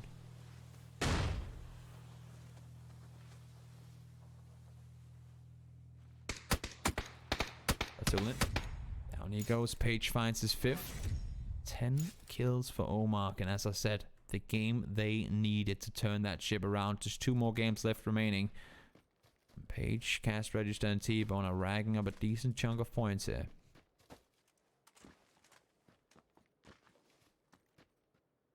Ooh, fast face scene. Cast Register was jumping around going, oh, yep, okay. I guess I'm not going to be jumping around that much anymore. 6 left alive. 3-man Omargan. A solo to the east. And Face with 2 up towards the hillsides on the south. The thing is, Cast Register, was it Page, saw them 2 rotate together earlier. So he knows for a fact there are 2 alive up there. It's just a matter of what impact you will have here, Brockhale. What impact does this sneaky snake have on this one? Should I make like a snake alert overlay that we can always pop? Snake alert, snake alert, snake alert. I think we'll do that from now on. I'll have that ready for next week. We'll make a snake alert overlay that I can activate.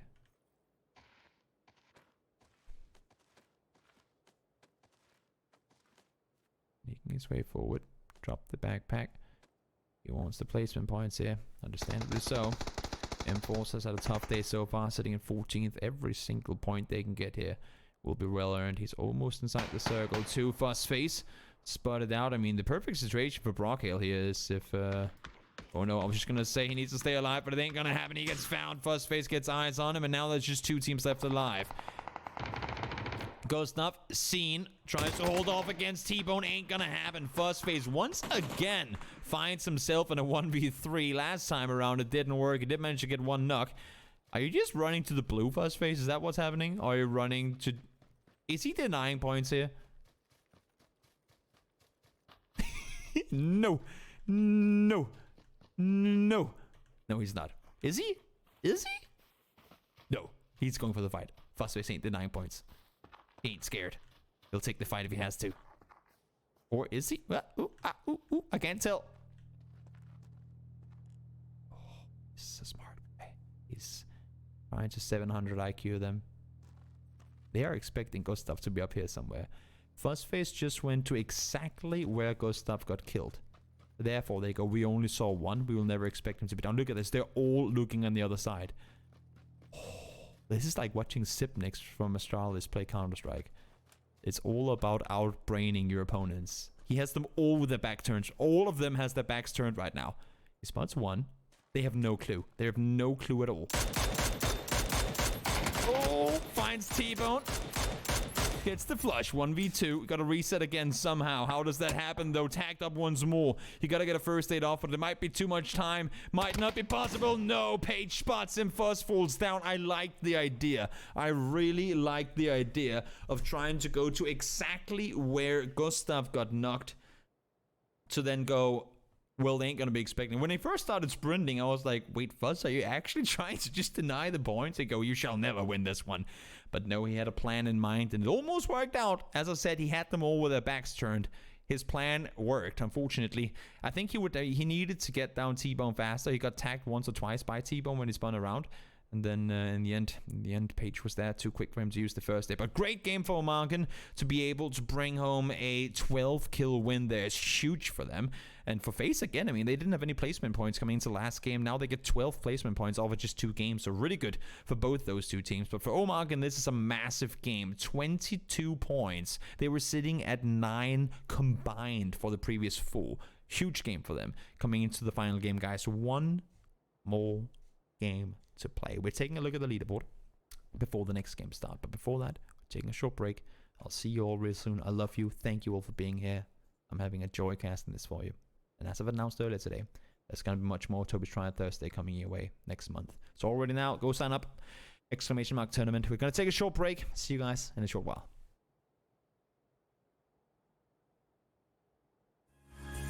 And there is no barricade that I can tear away. Shoot me down, but fire away, away. But I'm a heavyweight. I'm a heavyweight. I'm a heavyweight. I'm a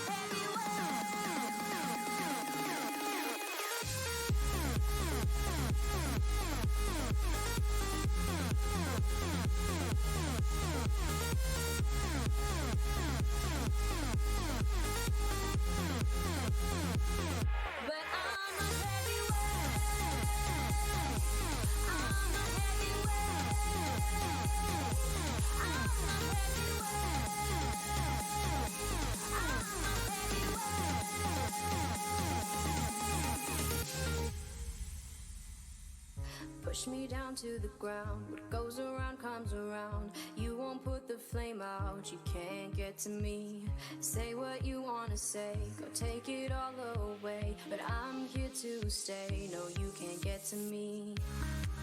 And there is no barricade that I can tear away. Shoot me down, but fire away, away. But I'm a heavyweight. I'm a heavyweight. I'm a heavyweight. I'm a heavyweight.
One more game left remaining before we'll be crowning the winners of Toby's Tryhard Thursday Week 3 Finals. But before we get there, let's take a look once more at the leaderboard. Things have changed. Let's see. Right now, FaZe Clan sits in first at a straight 50 points. They didn't have any placement points coming into a wrangle. They found 12. 2 second places in the last 2 games. Phantom bumped down to second now at 43, but look at the list down below them. 41, 38, 35, 31. 3 teams at 28 points. We can scroll down and make it easy for you to see. 3 teams sit at 28 with Liquid there 9th. 27 for Na'Vi. 24 for 303. All these teams, all the way from 11th up to 4th place, is just 14 points. Believe me, anyone here, anyone who comes out and has a banger last game, have a chance of bringing it home. So guys, let's get some hype in the chat for the final match of the day. This is going to be amazing. And again, I cannot stress this enough. I truly cannot stress this enough. Thank you. All of you, every single one of you, no matter where you're from, no matter what your business is here, thank you for tuning in. I'm a fond believer. I'm a very fond believer that PUBG, I know some people might laugh, but PUBG, to me, as a game, I don't care about organizations or tournaments or companies doing different things. As a game, PUBG esports is one of the best esports there is, my personal opinion. As a viewing entertainment, as a level of analysis depth, as being able to see it no matter how much you know about the game, all this stuff, I think it's one of the very best esports out there. And with your help, we can show more and more people that it is. We constantly have growing numbers in these tournaments, in terms of both playing, in terms of viewing. And even though I know we're not where we were in the mid of 2018 when we had the X amount of million players all the time and the most viewed game on Twitch and whatnot, but we're still there. We still have a chance. So let's not all jump ship. Let's not give up on something that we all love and think is great. And let's not have a military game to finish the day, please. The only team that would love that is FaZe Clan and Swedish, because he forgot to jump with his team. Oh no, they're all there. Okay, they're all there. I was just gonna say M-Force, they forgot, or one of the players forgot to jump, but they were actually all jumping. They're a little all over the place today. Can't quite figure out where M-Force likes to loot, and I don't think Gustav can either. Are they contesting military base? Or is Gustav continuing over? No, he might just be continuing to steal a vehicle. Okay, that makes sense. But yeah, as I was saying, I love PUBG. I know you guys know that I love PUBG, but I don't know. It's just me trying to say thanks, I think. Just me trying to say thanks to all of you for supporting. I've never organized my own tournament before. And to see daily, to daily receive messages. Oh, send a North Circle again, by the way. To receive messages daily from all of you, showing your appreciation and just in general being really nice. That makes me extremely happy. And it makes me want to work even harder to get more going. Fuzzface, let's see if we can get away from here. I don't want to jump onto players right now because I'm afraid it crashes. But let's just expect that Fuzzface survives this. Let's take that for granted. Again, early game, phase 5, and end game. Those are the crash, the game crash periods. So I try to be a little more on the map here at the start of the games, to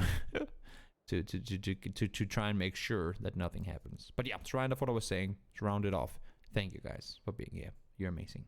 And now let's get that focus on for the final game. We saw the leaderboards just before. This is close. This is close. Many teams have a chance to go up and knock FaZe Clan off. Should their FaZe Clan be able to bring this one home, it would be a two-time Toby's Tryhard Thursday champion with just 3 weeks of playing this tournament. That is dominant. That is very impressive, especially considering the fact that they didn't even play week 2. They were not playing week 2. I think Fuzzface had another tournament or something he had to play. They didn't even participate. So if they win this, they have 100% win rate in Toby's Tryhard Thursday. That is pretty damn impressive. Not gonna lie. But of course, it's not over yet. It's not over yet. Phantom, 7 points behind. Northern Lights, 9 points behind. Lovers and Lovers sit 12 points behind. 15 points behind for Nuclear. 15 points, that's just a 5-kill win. If FaZe go down early this one, they have a long rotation. If FaZe gets held up on a bridge, if they get held up anywhere before they get to the circle, you never know what's going to happen. Let's see. Liquid leaving somewhat early. 3 guys in a vehicle. Seems like they didn't get all the automobiles that they would have wanted. When do you ever see Liquid with 3 in one vehicle? That is a rare sight. But it's happening now. Maybe it's a desperate move. Didn't want to waste time trying to get cars. They have a compound with their name on it, and maybe that's what they're opting to go for. Maybe it's Volcano they're looking to go over towards. Maybe they're going for a power slide down the ridge.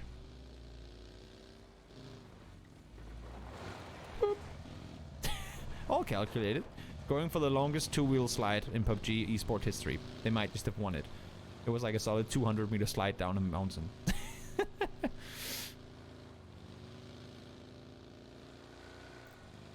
Rotation continues. Seems like... I mean, again, as I said, they have their name written on a compound. Might as well go for it. They might also be continuing through the middle. They're sending it forward. Haven't stopped to scout yet. Again, the more you drive, the more time you spend in a car with 3 players in one vehicle, the bigger the chances are that you're going to get wrecked at some point. But they're continuing to drive. Haven't opted to stop just yet. James is the one behind the wheel, trying to get them all safely moved forward. And to be fair, right now it's working out pretty well. Are they gonna go into Yasnaya with 3 guys in one car? That, my friends, is ballsy. That is very ballsy. Then you go, why would they ever do that? You know why I think they do it? Look at the plane path in this game. Look at how the plane was on the western side. They knew. They knew there's probably not going to be anyone up there. I mean, they didn't know that actually there was a team up in this area. But they expected that with the plane path, at least Omarkin wouldn't be up here. Now they get 3 more vehicles out of it. That's not a bad play. It's a risky play. It's a ballsy play. But if there's a team that likes to take chances early on, it's Liquid. They're always trying to go for center positions. And this is one more case of them trying to go aggressive in a situation where, to be fair, most other teams probably wouldn't have dared to do so. So... with the plane being on the west side, they expected to be able to have an easy free vehicle up towards Yasnaya. They do. And now they can rotate forward. Issue being, they have Groove Street players all around them. Now let's see Northern Lights. They're trying to bring home a win as well. Currently sitting in 3rd place. They don't want to start these fights too early, but having said that, they are looking to take an engagement, it seems, towards Elite Esports. Mac? How do you fare here? Sits tight on the tree. Doesn't want to give away his position. He is one of those up-close players that could potentially play spoil. And get a free kill. But nope. Northern Lights back off. I like it. I like the safe plan. Maybe. Destroying vehicles, destroying something. I'm not sure exactly what happened there. Moonlight was going around the south side, but EB is here by himself. He's gonna start shooting vehicles on fire as well. Moonlight gets out. Page falls. That's an early confrontation, and once again, El Gigante, they have been able to find people in rotation so many times, and look at the way they're sitting right now. This is made for early game kills. This right here is a you ain't getting to the north side of this circle. There's only one bridge you can cross over. That's where Silas and 303 are coming over right now. Moonlight with the MK14. A lot of damage coming out of that weapon, but of course you need to be able to hit the bullets too in order to do any of that. And he's kind of caught in the tough run right here. Vehicle's already on fire. He's down on half HP. Has a ghillie suit that can grant him some sort of cover, but you really don't want to be a solo down here. You need your teammates to come help you out. But every time they try to peek over the ridge line, either Ibiza or the remaining Northern Lights players have eyes. Let's see what you can see on the roof. Deep, tacked up, knocked as well. Great shooting from Moonlight at a distance. He has 2 players up close to deal with. Will the level 3 gear be enough for him to stay alive? You would expect that Batulin has eyes in this direction now that they just heard the MK get the knock on towards him. Spiro heard that nade climb in as well. Vampire's crashing. They've read the 2-2 split. I like the play from Moonlight. I think Batulin saw him. No, maybe he didn't. Now he must have eyes on. Yes, he does. The pan. The bullet ignored the body and hit the pan, and Moonlight gets one more knock. They're still fighting on the top, and it's a 1v3 up there as well. It's working out for Elite Esports. Really, really good job by them so far. Clearing out Northern Lights, and Batulan is all that's left. He has to dip. The win condition was for them to stay alive in a good spot in the circle. It might not be possible. Look down south now. Hyperion, find AC. XD times 1 billion. Able to take him down, and FaZe in trouble. Pusex might be able to get down first. FaZe! Oh no, he's low HP, but he's able to drive away. Has to get out of the car. It's on fire. Fuzz is prone down, healing up. This is your first place team. We said it.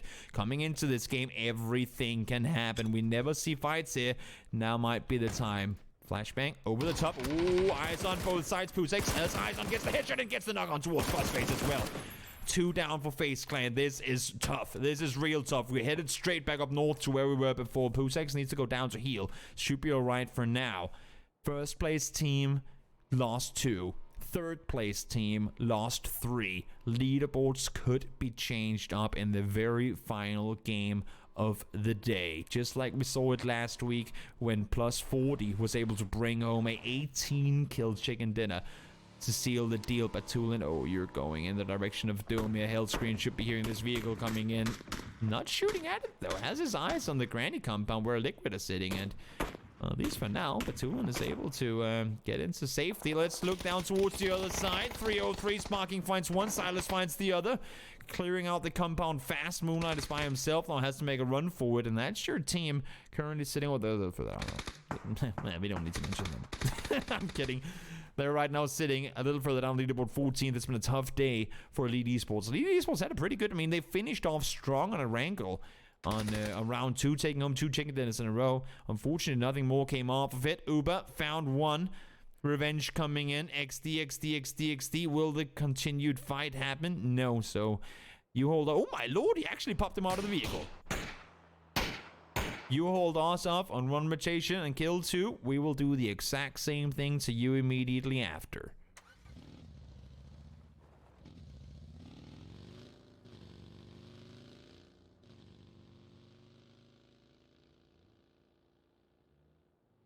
Let's see. Circles are going towards the north. Again, thanks for all the support, guys. I truly appreciate it.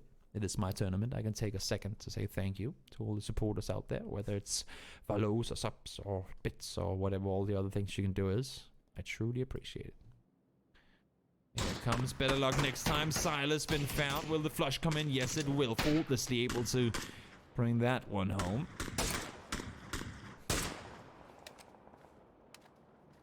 Looking over the top. They want more, but I don't think there's a whole lot more to get here. Moonlight out. Elite Esports eliminated. Where do you go if you're Uber and Gustav?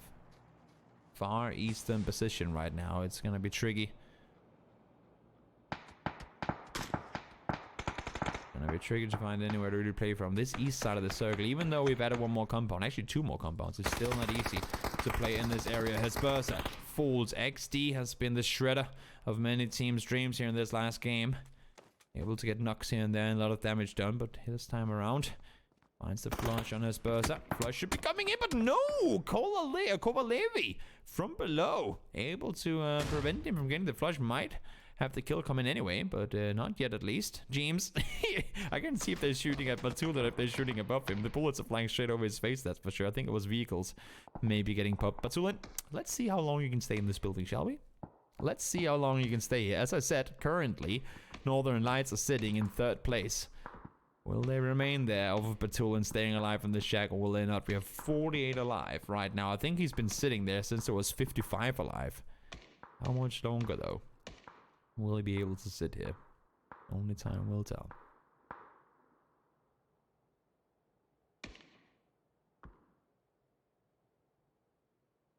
Circle towards the east. Similar area to where we were just before. Omarken driving up. They're in 6th place now. They went from 14th to 6th off of that game right there. Last game they won it. 6th place now. This would require a 9-kill win and FaZe to not get any points at all, and they would be all the way up in 1st. We just saw them bring home a good one. There's a chance they could do it again, especially given that we're in the exact same area of the map as we were before. Well, they have lost Page. That, of course, makes it a little more difficult. But they did do the majority of the work last game with 3 alive as well. So let's see. Let's see if they can do it once more. Liquid sitting tight down towards the south, trying to hold off as many players as they can. Best Luck finds himself a crate. He'll be happy for now. Wanderer trying to tag up Scooby. He comes driving forward, but nothing really connecting there. As I say that, Scooby's vehicle should be on fire at some point. So nope, he's down to low HP, but able to get out of the doghouses. Will be alright. Will be alright. Elgig trying to wrap north around. I think they scouted it. I think they did what your other team earlier didn't. I don't even remember who it was trying to crash into it, which clearly didn't work this time around. This time around it worked out though. They get themselves a compound. They need a good shift for it to remain in though. Navi towards the south, sitting a little further down the leaderboard. They're sitting in 10th right now. It's been some upsets in the leaderboards today. El Giganten, Liquid, Navi, all down 8th place or below. But I'm glad to see some of these newer, I should say, teams stepping up and really delivering. Let's hop down and see how Market can fare against Grove Street. Chili is there, ready and waiting. Cash register on the other side. Down to low HP, but he's all right for now. Damage comes in across. Grove Street's player needs to prone down immediately to stay put. T-Bone finds him. Comante tagged up. No knock comes in. Nice peek there from Cash Register. Spots him just on the other side immediately after. Nate lopped on over. Will damage be done? Will it bounce off correctly? No, it won't. He stays up at full HP. Chili 98. That's potentially 3 players pushing towards him anytime now. Will they push though? Will they wait? Navi pushes in. Base Clan pushes in. The southeast side is gonna get hectic real damn soon. Here comes Omar, and they're ready. They're waiting. Will you see them? Will you not? Chili. Oh, spots one. Doesn't get him. Vasco is there. Ready for the kill. They're able to get him down. Comante has to make the run off. Oh, will he? No, now he gets spotted out too. He's gonna be on his own. On the hilltop. Has a bolt. 4x as well. James falls. That's elsewhere on the map. Comante is on his own. Not sure how much more he's going to be doing from here. Shot from afar. Sparking and Silas. All of them sitting with the DMRs out, looking down towards Team Liquid. They have a rock and a buggy for cover. That's all it is. But James does get back on his feet, it seems. K-Mine and James. How are you planning on getting away from here, friends?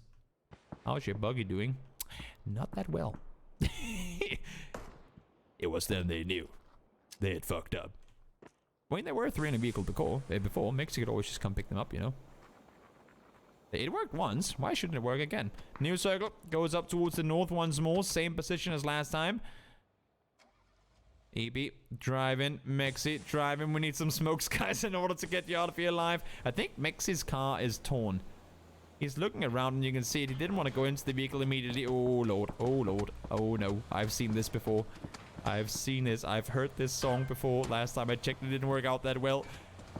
How is this gonna work? How is this gonna work? Team Liquid, will you go down in a blaze of glory, or will you somehow make it inside the circle and stay alive? There's a US. We don't have time for that right now. Get into the circle, get the hell out of that car, and play on foot from there. Let's see what's gonna happen. Amorous is ready up the hill, and so are the remaining Nuclear Penguins. They get out, though. Second time in the final game of the day with everything on the line, do Liquid somehow make it in a full-on 3-man vehicle rotation? As I say that, Mexi falls. Sparking is there, but they need to push as well. Will he be able to get back up? Seems like K-Mind is going forward. Ibiza is pushing down as well. This ain't gonna be easy. This is gonna be tough. You can see them looking for the rest. Can he see him from there, though? Oh, K-Mind tagged once. Is he open? I'm not sure. Sparking is pushed further underneath to try and hold off, but their team shooting from the side. FaZe Clan eliminated. Only 2 kills for them. They're going to be finishing at 52 points. This could be massive. Now we know what the point deal is for them to take. EB finds a kill. Goes down immediately after. Scooby from above gets him. Finds the flush as well. Teams are struggling here. Cash register. Oh my lord, these nades are going to be close. Is it going to bounce far enough? It's going to bounce far to do damage. Is the second one going to do anything? No, just on the wrong side of the tree. Both Mexi and K-Mine stays alive. James, though, falls. EB fell before, so it's just a two-man Liquid left alive. Look at how many players are down here. This south side is completely and utterly clustered with teams everywhere. Sparking, trying to push forward, has barely got any vision at all. Northern Lights fall. That's your third place team out. Batulin couldn't stay alive any longer, and the Shag Mexi falls. So does Jeems. Liquid out in 12th place. They won't be able to get back up those leaderboards this time around. Who do we have left alive? 3 Unlovers. They're in 4th. Team Phantom. They're sitting up north with plenty of space. They're in 2nd place right now. Navi up towards the southeast. Again, they're far down the leaderboard. They would need a tremendous game to be able to bring it home here. Omarken as well, sitting in 6th place, have a chance of doing something. In the middle, we have the Nuclear Penguins. They were 15 points behind FaZe Clan coming into this game. Right now, they're sitting in a decent position in the circle with 4 kills already and all 4 players still alive. I need a sip of something to drink here. This is gonna get hectic. This is gonna get real hectic. Wait, Lala Late? Hello? You know these circles they hurt, right? Well, I guess he realized that a little too late. Oh, 1 inch, guys. And he would have survived. Feels Lala Late, man. I guess it is getting pretty Lala Late in the evening now. Elgig fighting your current 2nd place team. This could be a fight to potentially upset. If Phantom falls now as well, this leaderboard is going to be wide open. D-Mash immediately down. Kemba falls as well. Omarken continuing to rack up points again. They were able to bring it home last game with 12 kills. They might be able to do the same here. D is able to avoid damage on that nade. Now he gets knocked. Buster tries to run off. They're split in ways they wouldn't want to be. Wanderer spotted, tagged once. Groove Street eliminated. Norkis falls though. Masterleg has fallen as well. Wanderer stays alive with minimum HP. Terry from the east side gets that one as well. Buster down to low HP too, but he's able to stay alive at least for now. Now Wanderer from the side gets the knock on towards one. No, actually it's Morpheus taken down by Buster. Elgig has just 1 player left alive. To believe it literally was gonna come down to a king of the hill. Are you gonna peek that again, Buster? I feel like Ghost Eye's ready and waiting for it. I feel like Ghost Eye's waiting for that peek. Might just well just wanna. Oh no! Oh no! The timings, Buster. You gotta peek it once more. The blue is coming on you, buddy. The blue is gonna be coming your way just now. Ow! Ooh, there's a helmet to see, but Terry is there. Elg again, then eliminated. And Team Phantom live to see another day, at least with 2 players alive. To think that it will be M-Force on the top here that would change the fate of teams. Wow. 6 kills already. They're not done just yet. They're looking for more. 1 falls though. Best of luck once again. An AWM beast always gets it when he has a chance to. I think that's knock number 3 or 4 that I've seen on an Omarken player that they've gotten back up since Page went down earlier. Know the value of keeping all your players alive and able to do exactly that. Test is underneath here. Do they know that he's sitting on the southwest side of them? Seems like their main focus is up the hill right now. Penta finds one, goes down immediately in return. Sparking able to trade it though. Hellscream tagged up once, but Art from below is there. There's so many angles. That's the main issue here. There's so many angles and you just cannot stay safe from all of them. Navi now pushing over the top. 21 players alive at the 21-minute mark. This is insane. People have fallen like flies, and in phase 6 we're down to under a third of the server. Kemba spotted. Doxer, nice 3x spray there. He takes a lot of bullets in return though. Helmet tagged up. Kemba will be able to throw an 8 on over. Gets tagged up, needs to prone down himself as well. That knocked him into Doxer. Best of luck was able to find him from below. Nade thrown forward, no damage done, at least not anything additional. Swedish and Tari trying to stay alive. Senya did get flushed just before. Level 3 vest. I like how he kept the vest and he gave the, or the helmet and he gave the vest to someone else. It's one of those, I will peek with a... Best of luck, I had that one hitting. I thought that was going to be a full-on boom. Not quite the case. Using a lot of utility to stay alive here. Solo. So many. Oh, no, sorry, not a solo. He has Test down there as well. But another solo. There's so many solo players left alive. We're averaging 2 players per team right now.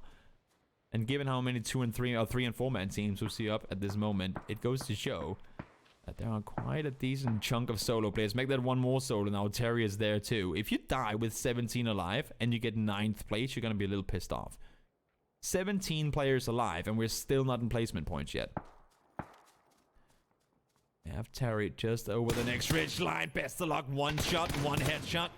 Terry is seen. He's going to try and make a run for it, but here comes the entirety of Na'Vi. They'll see him on the tree. Don't even use any utility on it. As I say, that Kimber does toss up a Mollo. Should be enough to get him down. If the bullets won't do it, the Molotov will burn him to the death, and there he falls.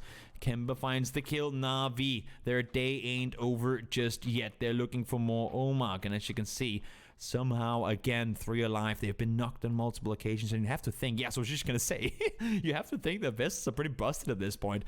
And as I say that, Cass doesn't even have one. Busted helmet as well. T-Bone running up the hill. He's pretty decently in shape in terms of utility, but only 1 first aid. Looking down towards Vasco, how are we sitting down here? Busted vest, 1 nade, 2 bandages, nothing else left to use. They need to find something to loot, but it's so damn difficult to traverse this terrain. Let's see down towards the south side. Sparking and Art right next to each other. Underhand, Mollo. Whoop. Burn, baby, burn. No damage done, though. Tries to wrap back down south around. Has him above. Test this up the next line to help, though. It's a bold action, though. Always dangerous. I mean, you really put faith in your teammate when you have a bolt action trying to cover you, because you need to hit that headshot. For him to back off, you need to hit that headshot. Swaps over to the AR, makes more sense in this situation. Flashbang thrown, nade thrown. Oh my lord. Oh my lord, Sparking. The outplace sees him, but it's too late. Art finds the kill. 303 out in 8th as we make our way into placement points here. Oh, well, technically we were there already, but you know what I mean. Still, again, solos. I know, both sides towards the west. Wanderer and Buster trying to clutch up as many placement points as they can here. How many kills does Phantom have so far? Only 1. They were sitting 7 points behind FaZe Clan coming into this game. FaZe Clan got 2 kills. So that makes it a 9-point lead. Now they're at 8. They need 7 more points in order to tie with FaZe Clan. Kills will be behind, which means they need 8 points from now on out in order to surpass FaZe in first place. We'll try and keep track of it, but I'm not gonna go out and say anything official until we get to see the leaderboard afterwards. Tap. That's what his name tells. Ooh, no, best luck.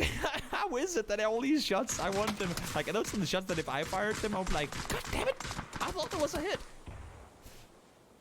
And he thought so too. We said we wanted to enter the new area. This compound right here is a recent addition. Or with the Wrangle 2.0 coming in, it's going to be ending here. Let's see. Cash registers, finds one with the nade. Only 2 kills so far for Omag, and they were sitting with a need of 19 points in the final game in order to surpass first place. Now that's going to be a 21-point game. Make that a 20-point game. They need 10 more kills, which is, well, at this point, not impossible, but very unlikely in order to surpass first. Let's see Cash. Oh my lord, the no best damage is massive.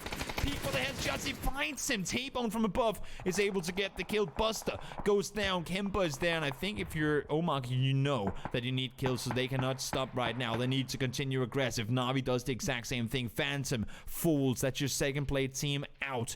So far, FaZe are going to be your champions once more, but let's wait and see until this one comes to an end. Vasco is looking for kills. They've just gotten the circle as well. Finally, Rise and Win needs to leave that compound. They've been in there for the better part of the entire game, but they need to get out of here. Maybe not entirely. Muesli is still in, but at some point soon. At some point soon, they will have to leave. Best of luck. Got back his level 3 vest. Finally, managing to get that one back on. What about Na'Vi? 27 coming into it. They needed 23 points to tie. That's just 5 more kills. It's not impossible. 5 more kills and a win for Na'Vi. 13 kill win. And they could potentially tie up with FaZe Clan as well. So 3 teams with a chance to knock off FaZe from that first place spot. Make that 2. Who's counting anyway? Asco. Looking for kills. I'm so afraid of swapping players here. Ooh. These vests and helmets. You don't really get a chance to change them out a whole lot more from here on out. So if you have a busted helmet, if you don't have a helmet or vest, you might just be in trouble. Navi looking around there just inside the circle. Just exactly. Rise and Win will be chilling in the compound for a little while longer. I think Omarkin really wants them to push down. Issue here being, if Rise and Win starts focusing Navi, that's going to open up a gateway for Omarkin to push into the compound. Therefore, they're trying to stay put, hold off both sides. Circle is going to end right in front of Vasco. Game is going to end down here, in between these two trees. So compound is going to be forced out. Navi will be forced to leave their cover of rocks down there. And well, I mean, if you're a Markin, you're probably going to be the team that can sit around for the longest, but you need to really hit those shots once the teams start pushing forward. Majestic. Slowly making his way out. Was he hurt? Was it just a pre-flash? Peek over the ridge line. Nothing be utilized. T-Bone using utility. Not really anything happening with it. Maybe you want to keep it for later. Maybe you're doing it to pressure them off so you can focus on the other team while this is happening. And I think that's the case. You see here, they throw the utility to say, oh, we're up here, we're dangerous. When in reality, they're actually looking to take the engagement with Navi on the south side. Cast Register is prone down. He's ready and waiting for the eventual push of Rise and Win over the top side. Everyone is prepping, like everybody wants right now, to be the third party team. You want the other two teams to start the engagement and get a chance to third party. And nobody wants to engage it. Oh, one knock here could be the engaging factor. Vasco tacked up. That Molotov will be a little off on the side. Make that a nade. Second time though. Best of luck, ain't gonna miss it twice. Finds the knock on Vasco. It's a 3v3v3. Second nade coming in. Nothing happening. His first knock on Vasco, actually. Kind of surprising. One more knocked on the side. Navi has a 2v2. Make that a 2v1v3. Kemba pushing up close. Finds T-Bone. Able to get the knock. They need more kills. They've found a lot of them already. 12 kills. Navi might just be able to do it. They might just be able to bring it home. They've already got a knock on Vasco. That's 13. If Cash goes down here, they might just be able to bring it home. 1 versus 2. Kemba and Bestalog are there. It could be 14 kills and a win, and Navi might just take it off of this win. Should they be able to bring it home? Mercilessly gets the tag on 1, and there it is. The victory comes in 14 kill chicken dinner for Navi in the very final game. I'm not going to go out and do the math for you. I want to wait and see the leaderboards, because I could be wrong, but this is going to be damn close. We're talking tied or something around there. And please don't spoil it in the chat now either. Don't spoil the winner in the chat. If you do, I ban you. It's pretty simple. It's pretty simple. Do not spoil the winners in the chat, because I want to be able to see it with you guys in just a short moment. Because this is close. This is really close. I'm going to write it here.